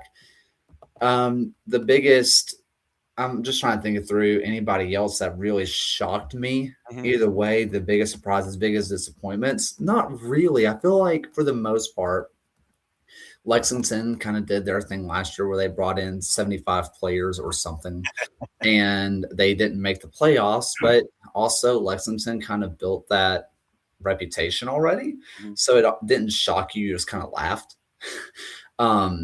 I don't know. I'm not going to say it was chalk. I mean, no one would have said FC Tulsa versus Pittsburgh Riverhounds in the USL final was chalk. No, that's not the case. But it didn't shock me that they were in the playoffs. It just shocked me of where they finished. All the players kind of shifted out where you thought they would be, where all the teams did. Looking, and you mentioned Westchester, and I'm staring at this roster as they have it posted. Forwards, J.C. Obregon, Prince Saidi, Johnny Bolaños at forward. You've got folks like Connor McGlynn and Joel Johnson in the midfield. Defense, Kamar Lawrence, Noah Powder, Andrew Jean-Baptiste, and Josh Drack. I mean, that's some names that you can play with there. McGlynn was great when he was right. The Noah, Sammy Powder were awesome. Mm-hmm. Stephen Payne, someone who I have close to my heart, Birmingham native. Shout out to my guy. There you go. But I mean, you like what you see. One Obregon wins Golden Boot, second player to finish last in their respective league and win Golden Boots. The other one was, he was at Orange County. He won it a few years ago. Milan. Yeah, Milan Olowski. So okay. He's the only other one. So I don't know. You look at the attacking talent and you make yourself believe, but we did this last year. And so they're officially on my, I won't believe in you until you give me a reason. So they're Missouri to you, basically. They're a little bit of Missouri, yeah. They're show me. I get it. What is the latest with at the USL show? Where are you guys right now, and what plans are you plotting for 26? Well, we're kind of plotting plans for tomorrow, which is the 31st, also known as CBA deadline day. Yes. So while everybody else is waiting for the ball to drop on the new year, we are going to have a show, and we're going to see if anything happens. We're going to go live and talk about the ramifications of what the CBA running out could mean, what it doesn't mean, what all these things mean for everything, because are we going to see an ECHL moment of the owners bend the needs of the players when they realized the pocketbook was hurt, or will the players have to concede because the owners don't have to deal with the match for another 3 months? I don't know.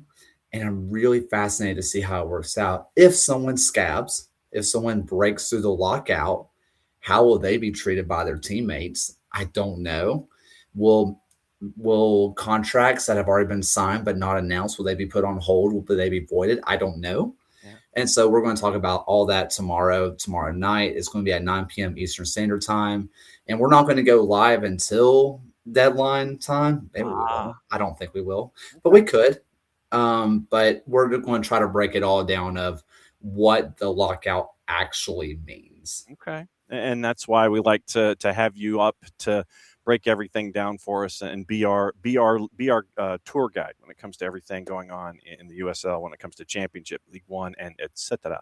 As always, my friend, great to see you. Thanks for dropping by to lead us into CBA Day for those who celebrate, or for those who may not celebrate, depending on what the outcome is going to be. You know that we'll be knocking on your door soon, especially if something happens that we need to talk about after CBA Day. So be safe. Have a great holiday coming up. Hopefully we won't have to talk to you again Friday after CBA Day when we're into 26. We'll catch up with you soon, my friend. Great to see you. Good to see you as well.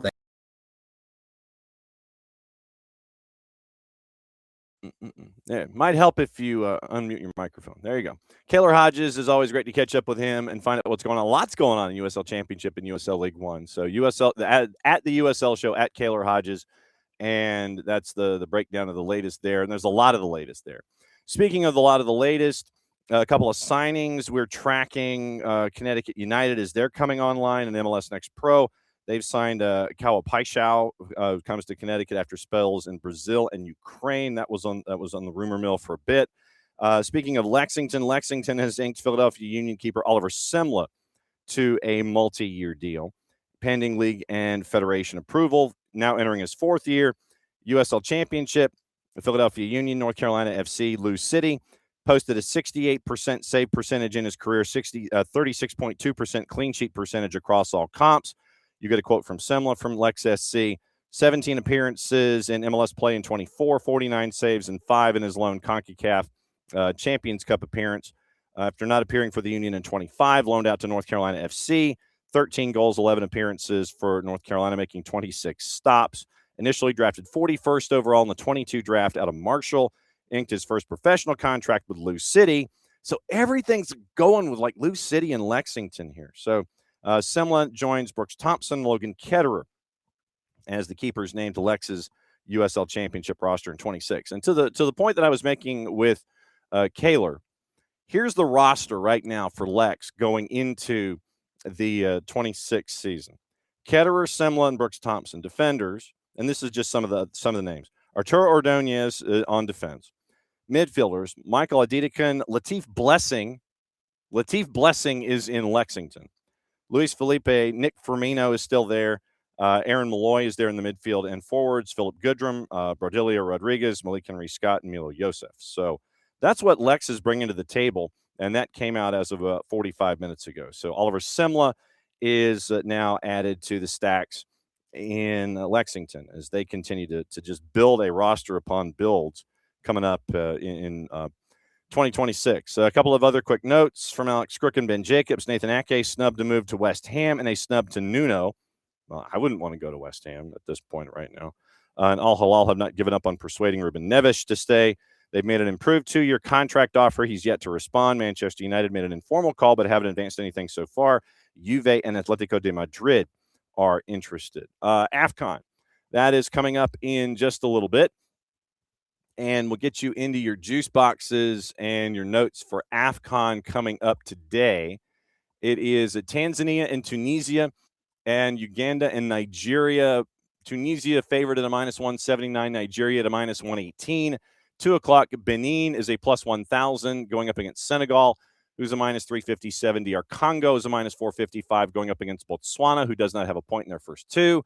Botswana is a +1360. Now, with the signing of Tomas Jacob, it is time to catch up with Jason, who is parachuting in to let us know what he's found out. So what have you, found out, sir, about the new pickup for Atlanta United? Well, you can read all about it at soccerdownhere.net. First off, he fits the profile of the kind of signings that we've seen Tata Martino make during his time here in Atlanta the first time around. He's a young player with a lot of upside. I think what jumps out to me is kind of his rapid rise after kind of traditional long-term development. He started at a neighborhood club in Argentina, then made his way to a slightly bigger one in Atletico Rafaela. Then he's spotted by Newell's Old Boys, who scout that region really well. He ends up making the move over to Newell's and then gets his opportunity. He's a very versatile player. You know, that's going to be the big question for me coming into preseason is what does Atlanta United look like under Tata Martino version 2.0? And I think when you sign a guy like Tomas Jacob, you get a player who can play right back, who can play center back, who can play center back in a 3, and who both with Newell's and with Necaxa played as a defensive midfielder. So, you know, I made the comparison in the feature about Franco Escobar, who there's definite similarities with him. He came to Atlanta roughly the same time in his career. He came straight from Newell's. He didn't make the stopover in Liga MX for half a season like Jacob did. But what Jacob gives you that's different is that ability in the middle, in the midfield. And when you look at some of the early scouting reports on him going back to when he was breaking in at Newell's, I didn't see the midfield portion jumping out to me. You know, he was described as a great tackler, great defender, read the game well, but on the ball, that was an area that needed to improve. That was something that, you know, maybe at a younger age, he took too many risky passes, for example, as opposed to simply keeping possession in moments.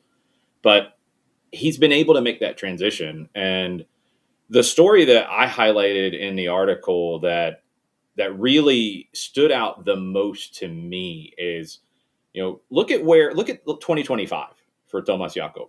He was at Newell's in the Apertura in Argentina in the first half of the year. He really broke through, and again, kind of moving into a midfield role because it's what the club needed. He had a match against Boca Juniors where he stood out. He had a fractured finger on his hand. He played. They ended up giving him a break in the Copa Argentina the next week just to slow him down because he wanted to keep playing because he's that kind of guy. And after the match against Boca, his manager, Cristian Fabiani, said, the most important thing is that he listens. No matter the position, he listens and obeys. A player who listens plays for me. You can be less talented than the player next to you. Again, if you listen. And that, I think, says a lot. And that's the kind of values that Tata Martino is going to be looking for. The toughness, the ability to adapt, the flexibility, and just the fact that he went from that breaking out. Newell's needs to bring in money because Newell's always needs to bring in money. They sell him to Necaxa for a reported $2.8 million and retained a stake. I think it was about 80% of his pass. Now the reports out of Mexico are the move to Atlanta is in the $5 million range. Yep. Now Newell's will get some of that, a good bit. It'll be great for them. Necaxa will get a great return on 6 months. That shows you his rise, which is really going fast up the ladder. So it's a move that I want to see how he's used. I don't know if he's going to be a pure right back. I don't know if you're going to see a lot of 3/5 in the back, as we did with Tata Martino in the playoffs in 2018. We saw more of a 4-3-3 over the entirety of his run. But having somebody who gives you that flexibility to shift in-game, to play different positions without having to go add another player to the roster, and a U22 who's really cap-friendly and roster-friendly, feels like a no-brainer kind of move. We didn't get the chance to catch up with you about the Lucas Hoyos move when that came down the pike. What has study hall been like for you once he was brought in? What have you been able to see and gather in your early information session?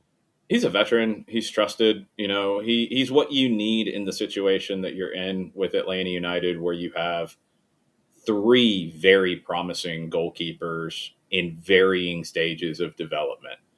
In James Donaldson as the youngest, in Jonathan Ransom as the second, the middle child, and Jaden Hibbert as the older brother of those 3. And Hibbert, we've seen at the first team, limited, but we've seen him. He's very good. He's still a work in progress, as any young player is. Do you want to go into a season where there are expectations to compete? Do you want to go into that with Hibbert, who is going to have growing pains, as the number 1 with no question? I don't think you do. So you go get somebody like Hoyos who can give you stability, can help your young goalkeepers in that goalkeeper room, and that was probably part of the selling point to bring him in. And if he needs to play a good bit, he can play a good bit.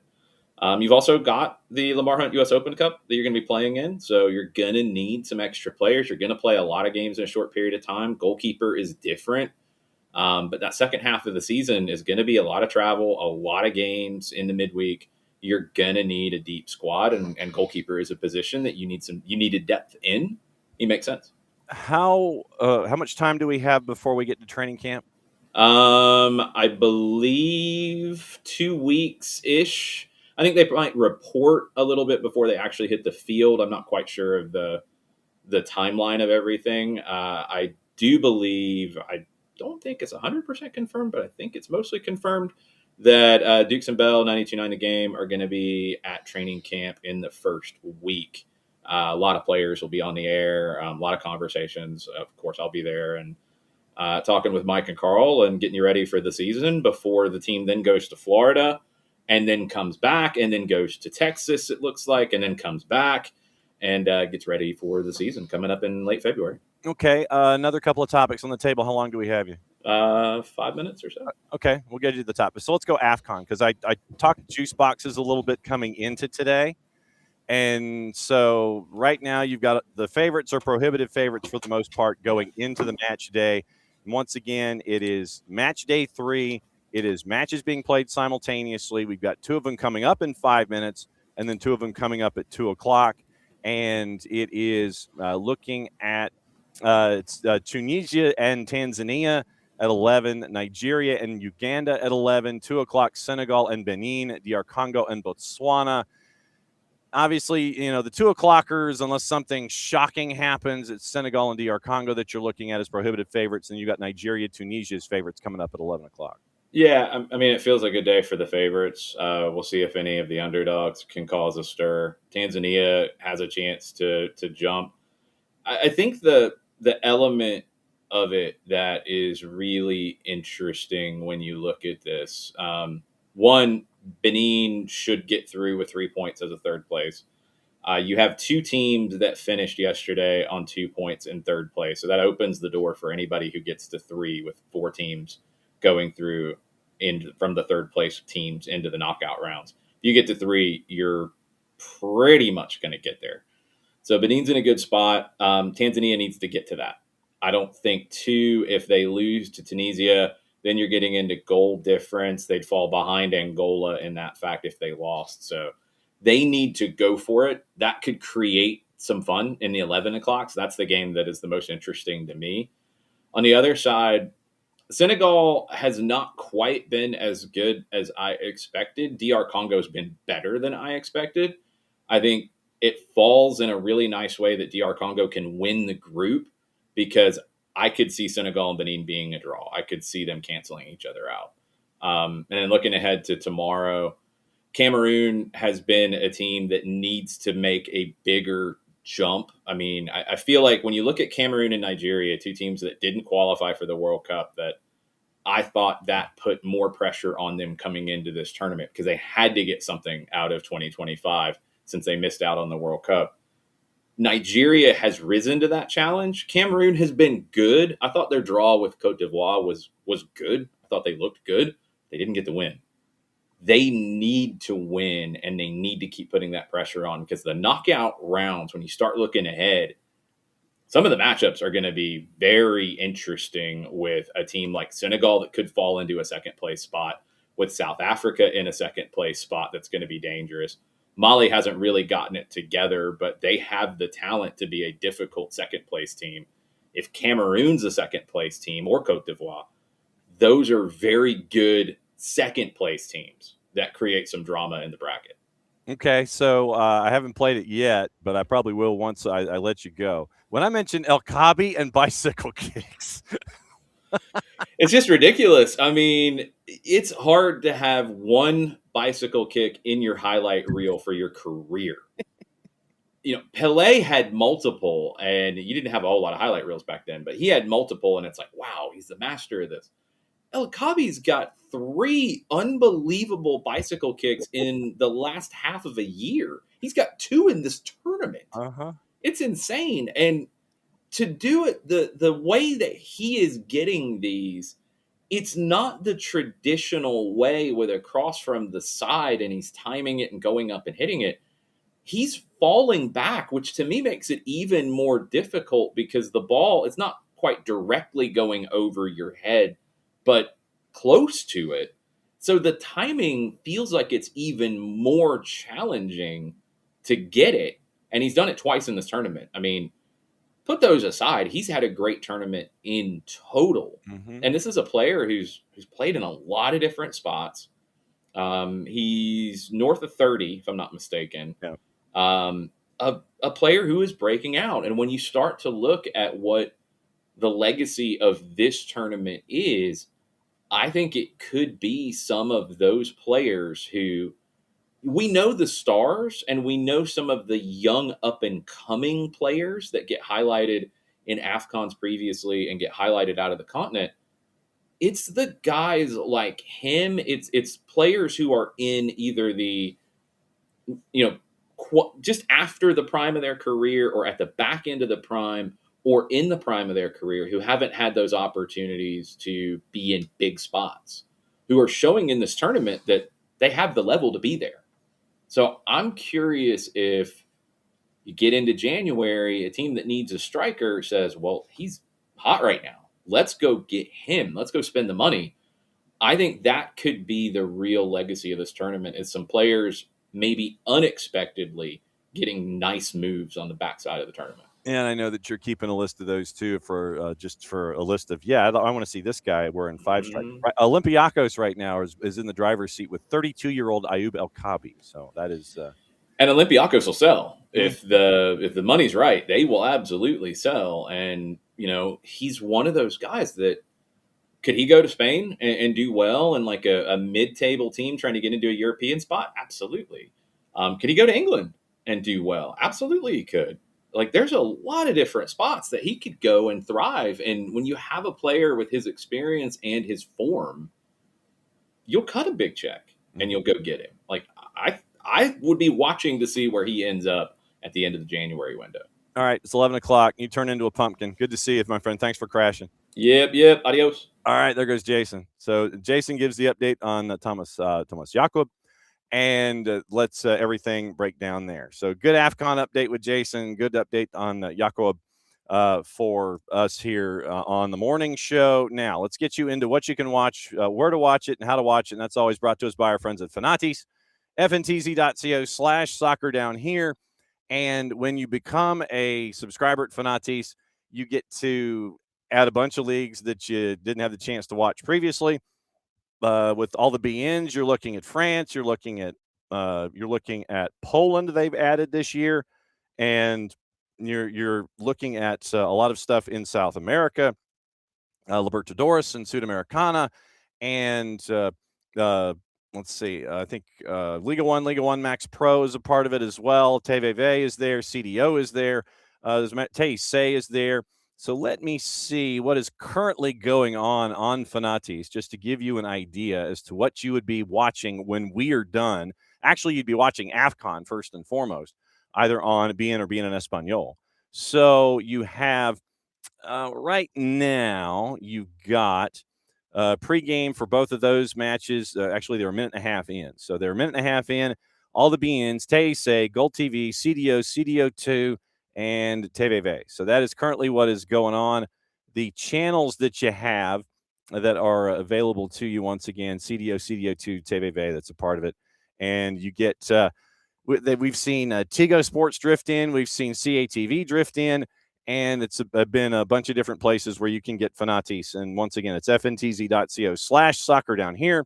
Helps them out, helps us out, helps you out when it comes to all of the games that are currently going on in and around the universe. All right, so now that we know that is going on, what else is going on today? Well, obviously, you've got all those matches that we talked about in the Premier League, and that's a big part of it too. So BN and Espanol, we talked about that. Motherwell and Celtic is at 3 o'clock on CBS Sports Network. The league we neither condone, endorse, nor promote is on FS2. NBCSN has Arsenal and Villa. USA has Chelsea and Bournemouth. BN Espanol simulcasting. Fox Deportes simulcasting. Universo simulcasting Chelsea and Bournemouth. Big Fox ONE is simulcasting. NBCSports.com has Chelsea and Bournemouth. Paramount Plus has Motherwell and Celtic. Peacock has the 5 matches that are going on. Has 5 of the matches going on.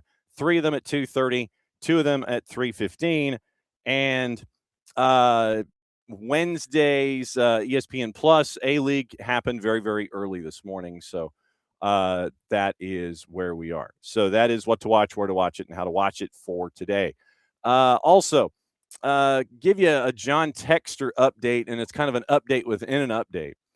Yesterday, and we talked about it on Nightside, and from our friends at Globo, right now, John Textor is formalizing an offer to Eagle to repurchase Botafogo's Sociedad Anónima Deportiva, the LLC of Botafogo. And so here is the latest there. Now this is from John Peter Fragoso at Globo. Now, he submitted a formal proposal to repurchase Botafogo's LLC, which is managed by Eagle, which he can't currently touch. And so he's the largest shareholder, but he's not involved in any of the decision-making. So what he wants to do is come up and he wants to buy Botafogo away from Eagle so he can get back into the decision-making process. So now you're looking at this is once again from Globo. The move comes amidst financial difficulties faced by operation and depends on the approval of creditors and the board of directors who have recently returned from recess. Textor has confirmed the existence of the proposal, stated it's fully funded, said he didn't want to go into further details about the negotiation. Also stated he's already invested several $1 million in quotation marks in the club's recent weeks and will continue to finance the operation while awaiting formal approvals. According to Textor, and this is once again from Globo, finalizing the agreement would stabilize the LLC's cash flow and eliminate sporting and administrative risks.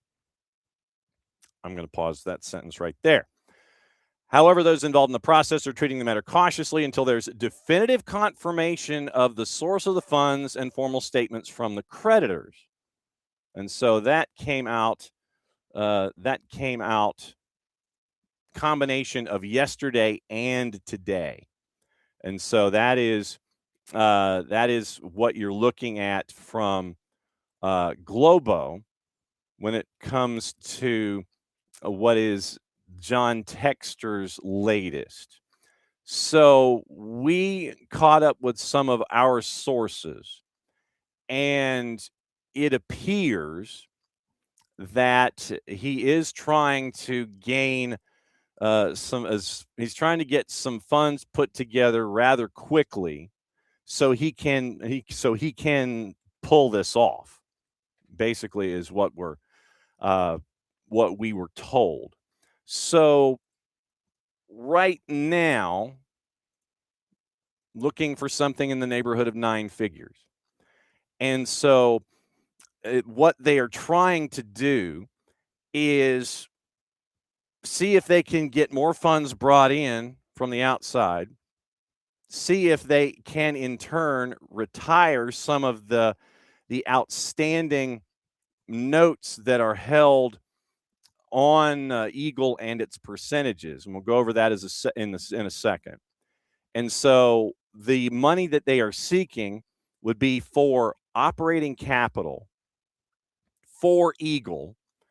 And then you are repurchasing some notes that are held currently that are attached to Eagle, and you would pay that off. And so that's kind of what you're staring at with these particular notes if the money is invested and put in. So that would be you're looking at a reworking of the current debt structure in Eagle and with Textor, if I'm interpreting this correctly. So looking for funds to inject to help out Eagle football and continue to have them operate as normal, and then try and retire some of the notes that are held currently within the structure of Eagle. And I know that this is a lot of moving paper, and it's a lot of trying to figure out, okay, where does this paper go? Where does this paper go? So that is what you're looking at the moment involving Eagle. And so now you are looking at the early percentages, and we'll go back a couple of months just to give you an idea as to what it all resembles. So Eagle Football Holdings, the parent company, back in August was owned 65% by John Textor, just under 35% by others, totaling a group of Iconic Sports, Elmwood Partners, and Michelle Kang. And also Aries Management across 3 tranches has provided approximately $500 million in debt financing for Eagle Football Holdings, considering at one point they were $1.2 billion in the hole.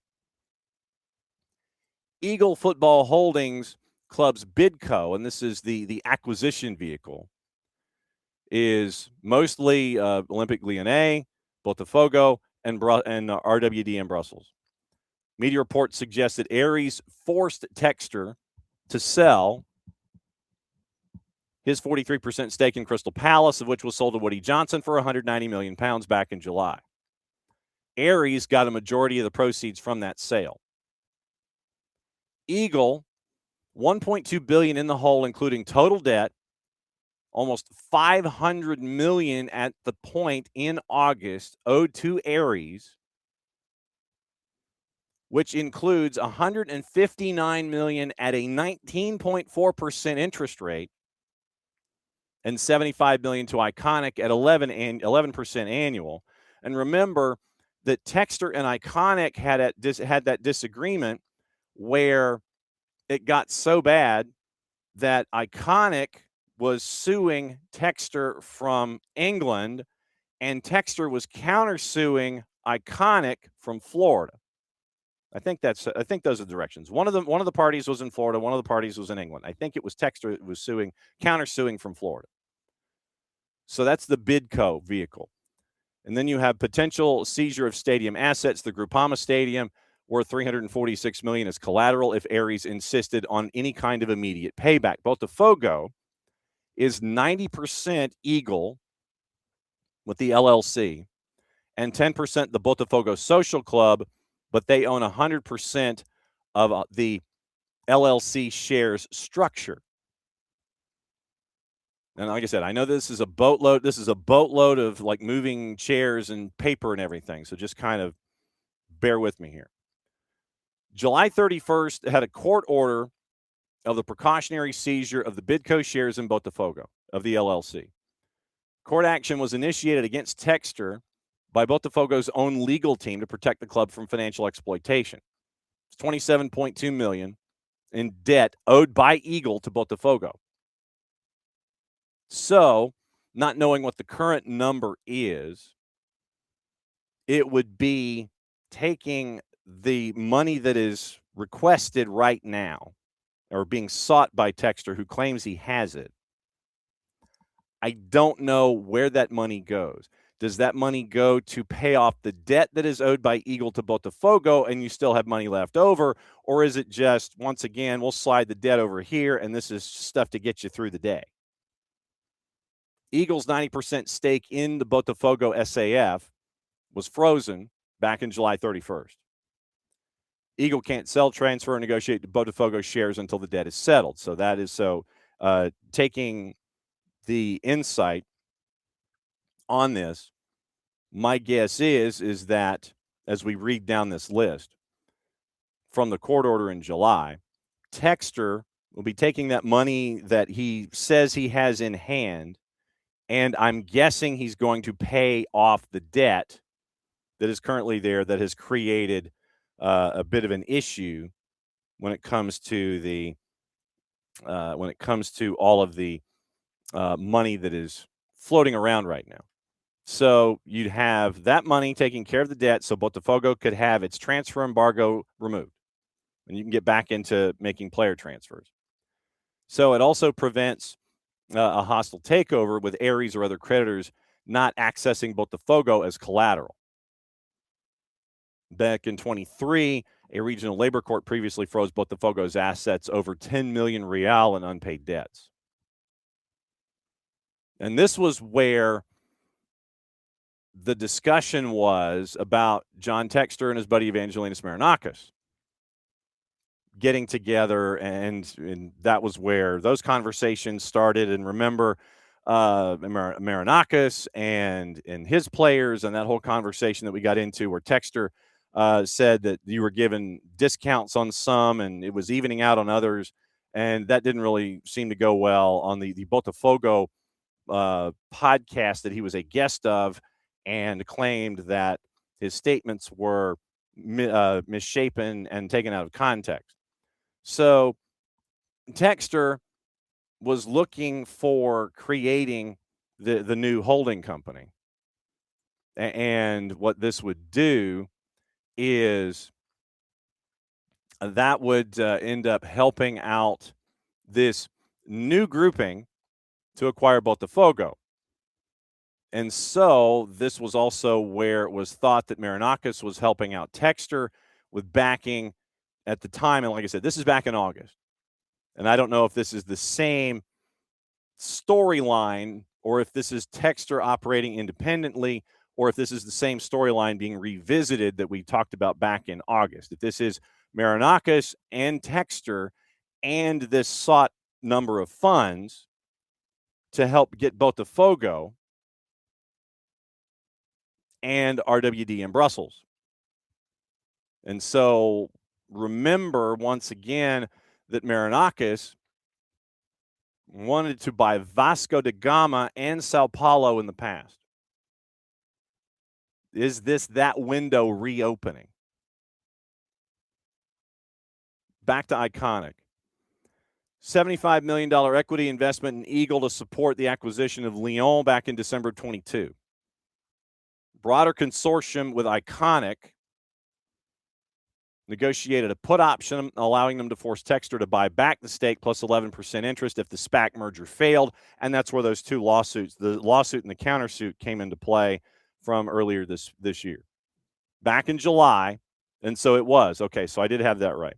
July, Iconic sues Textor in London. They want the $75 million plus interest.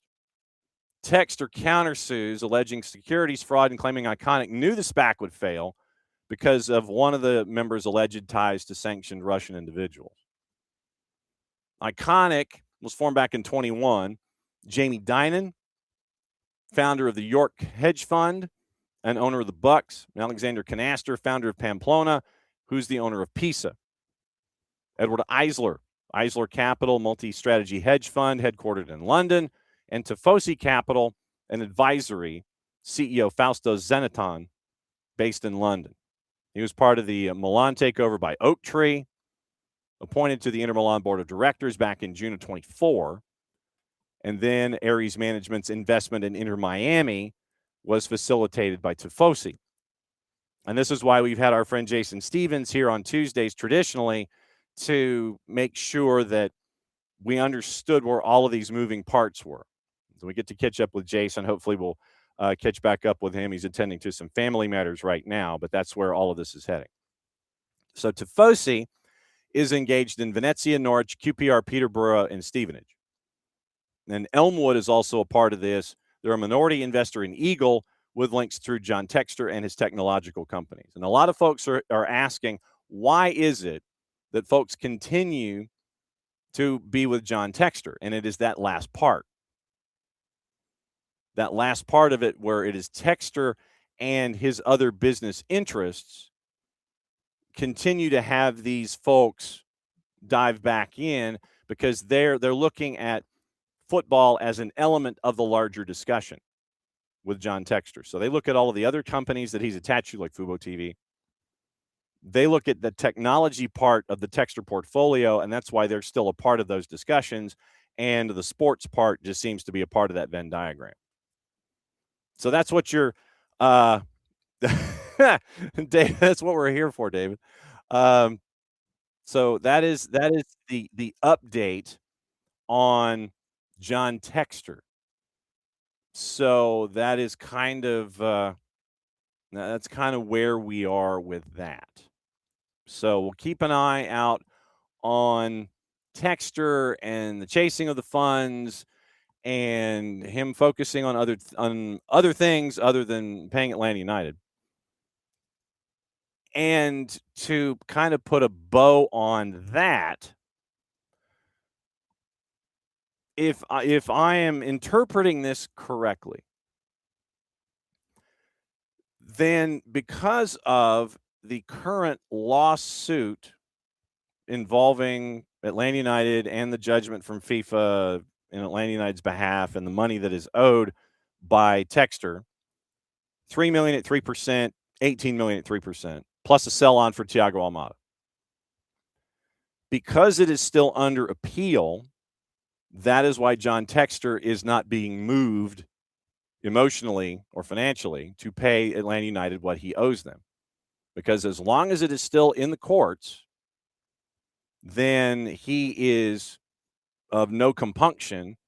And like I said, I'm trying to follow this logically. As long as there is still avenues, legal avenues that he can pursue, there is no compunction on his part to sit there and pay off the judgment that has been put against him and put against him more than once. I don't know where you go from the current status. I don't know. The World Court in The Hague, I have no idea. because you've gone through international and you've gone through athletic options. Do you go through truly basic court level stuff now? Do you go just on the legal side of things and not the athletic courts? I don't know what is left for him in these 2 judgments against him and then the sell-on fee for Thiago Almada. Like I said, this is pushing $30 million. Atlanta United has been awarded a judgment more than once. But because John Textor legally can continue to kick the can down the road, that's what he's doing. And so he's focusing with kicking the can down the road legally. The winners really are the lawyers. So what is John Textor doing now? He's focusing on other things. He's focusing on the sporting aspect of it, trying to figure out, what can I do to get Botafogo back under my own umbrella? And it looks like that's where this is with the SAF or the LLC, is that he's trying to get funds, which he says he has, to have Botafogo's LLC back under his control. So it would have to be like a separate holdco, bidco, or what have you, where Eagle, he's still a majority of Eagle at 65.4%. But with Eagle, he's not allowed to touch Botafogo.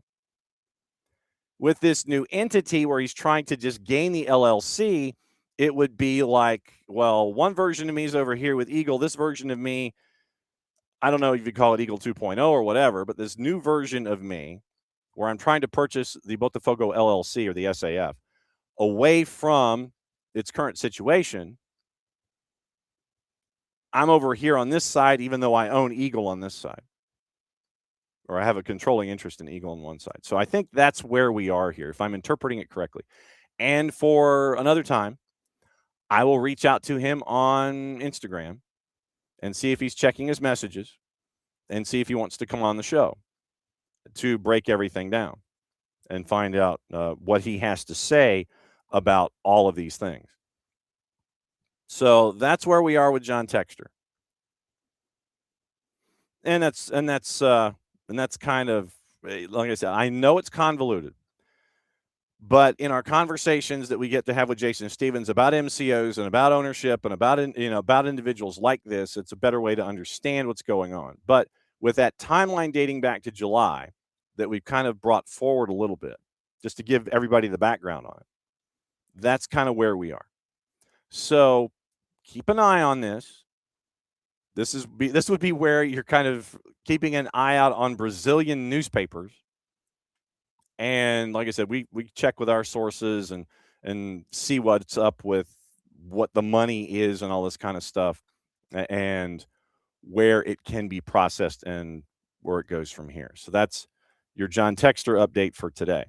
Is that he thinks he's got the money. He's fairly confident he's got the money where he can take over Botafogo's SAF, the LLC, and remove the transfer embargo. Hey, look, I can repay this debt. I can get this debt taken care of. That means we get back into the transfer game and we can continue to bring in players. So I think that's where we're heading if I'm reading everything correctly with the money that he is seeking, the money he says he has, and where it can be applied. So that's kind of where we are. The Atlanta United thing is off to the side. It's in the courts, and as long as it's in the courts, he doesn't have to play with it. He's like, I don't have to do anything about it. It's over here. Botafogo, however, as an entity, hey, we won trophies. People like me. And so we'll work on Botafogo for a second. So that's where this new amount of funding is trying to go in that direction. So we'll see. So that's kind of where we are. I'm trying to think if there's anything else George Campbell scored yesterday. George Campbell scored for West Brom. We've reached out to West Brom to see if we can catch up with George and find out about what life is like for George over there at West Brom in the championship. They had a 2-1 win over QPR yesterday. And also, it was announced that Rocco Rios Novo is going back to Miami. That happened. So that was announced yesterday as well. And it appears that the numbers are from Herman Garcia Grova. It was Inter Miami permanently signing Rocco getting 70% of his rights. And so you have all of this discussion now involving Rocco Rios Novo, and you have you've got Dane St. Clair, Rocco Rios Novo, Oscar Ustari. Those are the three right now in camp for Messi and friends. So Lanús and Inter Miami reached an agreement for the transfer. Club sells 70% of the players' pass, 3-year deal, once minor differences are ironed out. And that's according to Herman Garcia Grova. So that happened yesterday after we got off the air. So now you wonder what the future is for Oscar Ustari. And we all wondered what the future was going to be when they brought in Dane St. Clair. It is now Dane St. Clair, Rocco Rios Novo, Oscar Ustari. That is your new 1, 2, 3. When we were thinking yesterday before we got off the air, it was going to be Oscar Ustari and Dane St. Clair. Now, Rocco Rios Novo is back in the mix. What does that mean for Oscar Ustari? Does that mean Ustari gets loaned back out and goes back home to Argentina? We'll keep an eye on that. So that was the other element of movement that we saw yesterday as well. Wow, we're almost like 20 minutes over. Well, this is what happens when you have a lot of stuff happening. So let me say hi to everybody, and we'll rock and roll. Bart is saying the only solution is to go round robin, 3-way dance. Crystal Palace, Leon, Botafogo in a friendly series. Winner gets to keep Thiago Almada. How about just pay Atlanta United what you own? I'm thinking. And David, like I said, I'm glad we could take you through replacing a dryer heating element. You're a better man than I. And Derek, to your point, Derek says that Textor should be banned from ownership. Yeah, I mean, you don't play nice and you try to hide behind courts and things like that. He ain't making a whole lot of friends, but the friends he does have a lot of money. Morning 4-card, morning Bart, morning Thomas, let's see, morning Ricky. The Deadpool jersey, by the way, it's $90. Ollie Watkins' birthday, yeah, and plus 615. Yes, absolutely. Plus 615 for Villa. That to me is insane. That is ridiculous. Number dropped to plus 606. Arsenal's a minus 227 before we get out of here. So it looks like people saw it plus 615 and everybody was like, yo. David thinking that Russell Martin, the Dodgers catcher, might be a better manager than Russell Martin from Rangers. Let's see. So David on GG. Seems like he's always had drama surrounding his transfers. Is GG the issue or his agent? I don't know. I mean, GG is the on-the-field issue, and I think that he's got to be motivated under whatever auspice or idea that means. I think that GG has to be motivated. And I think that playing at PAOK gets him back to being closer to home, and the idea of being on loan to Greece from Mexico and then being sold. I mean, if I'm GG and if I scored 5 and 13 for PAOK, I would try to figure out, I want to stay at home. But how difficult is he making that, though? And so, Cruz Azul is like, yo, Brazil? Gigi's like, nah. So I would anticipate that, I don't know if it is Gigi, the agent, or both, or some combination. But, you loan Gigi home, scores 5 and 13, and then you're like, hey, what about Brazil? Nah. So I don't know where his wanderlust currently is, considering that he's 30. You want to stay close to home with a wife and a young family? That might be where he's leaning. But but now I think it's in PAOK's. I think it's probably in PAOK's court to figure out once the loan is up what they want to do, and whether or not Cruz Azul would get anything close to the money that they invested when they got him in the first place. Because if they were looking at 6.5 from Atletico Mineiro, what does it look like later? So that's the bigger question. Morning, Abby. Okay, so Abby said they don't have South Carolina fireworks places anymore. So fireworks are all over Atlanta. Okay, so get them local. That's kind of the thing. And all of her Hanukkahs have been put away and de-waxed. 3 days to do all 20. Wow. Electric menorah taken down as soon as Hanukkah ended. So, yes, and Ricky and Alex observing all 12 crazy nights, getting everything up and running through the 6th or the 7th. So everything's up 6th or the 7th. I think it's going to be that way for us because then after the 6th and the 7th, we head down to the Gulf for a week. And that's when I'm doing shows from the Gulf. So we got that week coming up in a couple of weeks, and right at the beginning of training camp too for Atlanta United and everybody in Major League Soccer. I think that's it for today. Let me check one more time, and we can see if there's any other movement on anything.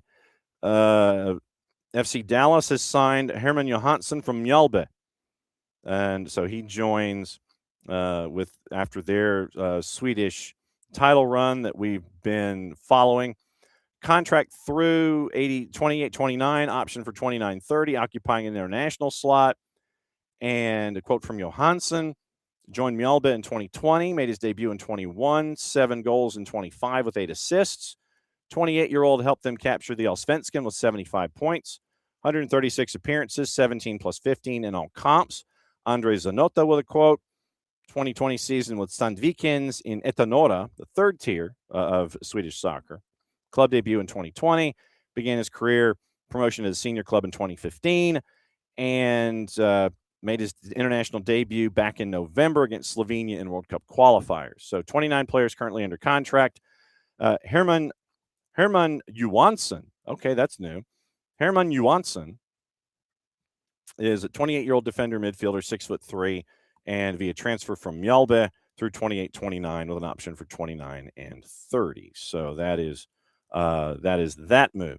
Kazuyoshi Miura is 58. He's going to continue his career in 2026. That news coming from the 4-letter. He's going to extend his career another year, signing for 3rd Division J-League side Fukushima United. So going strong at the age of 58, turning 59 in February. And King Kazu is going to continue at Fukushima United, embarking on a new challenge. 89 times for Japan, last cap coming in 2000, 6 times for his country's futsal team alongside his club career. So 58 going on 59. Good on you. We all should be able to be so good. All right, so that's another go round. Tomorrow, Dylan Butler is going to join us, and we'll discuss MLS going on with him. Anything else going on, we'll probably talk some AFCON and all the other things that are going on when it comes to getting you ready for New Year's. And morning 110. Bring back and so 110, I will disagree with you on bringing back individuals. And Bogish is doing the same thing Gigi did at Cruz Azul. Bogish would be an interesting pickup for me, but we'll see about that. But 110, thanks for dropping by late in the morning. I didn't realize I was going to be going on for an extra half hour, but that's what news dictates sometimes. So that's a rundown on Textor and on Atlanta United and their new signing, Tomas Jacob, and everything else going on, AFCON, Kaylor, Hodges, and Kacey White, all the things. So I'm on with Glenn Davis tonight, taping this afternoon. So you listen to Glenn Davis at ESPN 97.5 in Houston because soccer matters. And we'll be back at it again tomorrow, breaking everything down here in the midweek on a New Year's Eve day. Remember, no show Thursday. We'll be back on Friday with the Power Hour, Nino and Nico at 10 and 10:30, and we'll break it all down there. So since it is the end of the show, that means I get to do this, back at it in 21 and a half hours or so if I went for another 2 minutes. Thanks to all you guys for hanging out with us as long as we went. Stay warm, keep an eye on your pets and on your plants, and make sure your car can start. So since it is the end of the show, that means I get to do this. See you again, 9:05 tomorrow morning.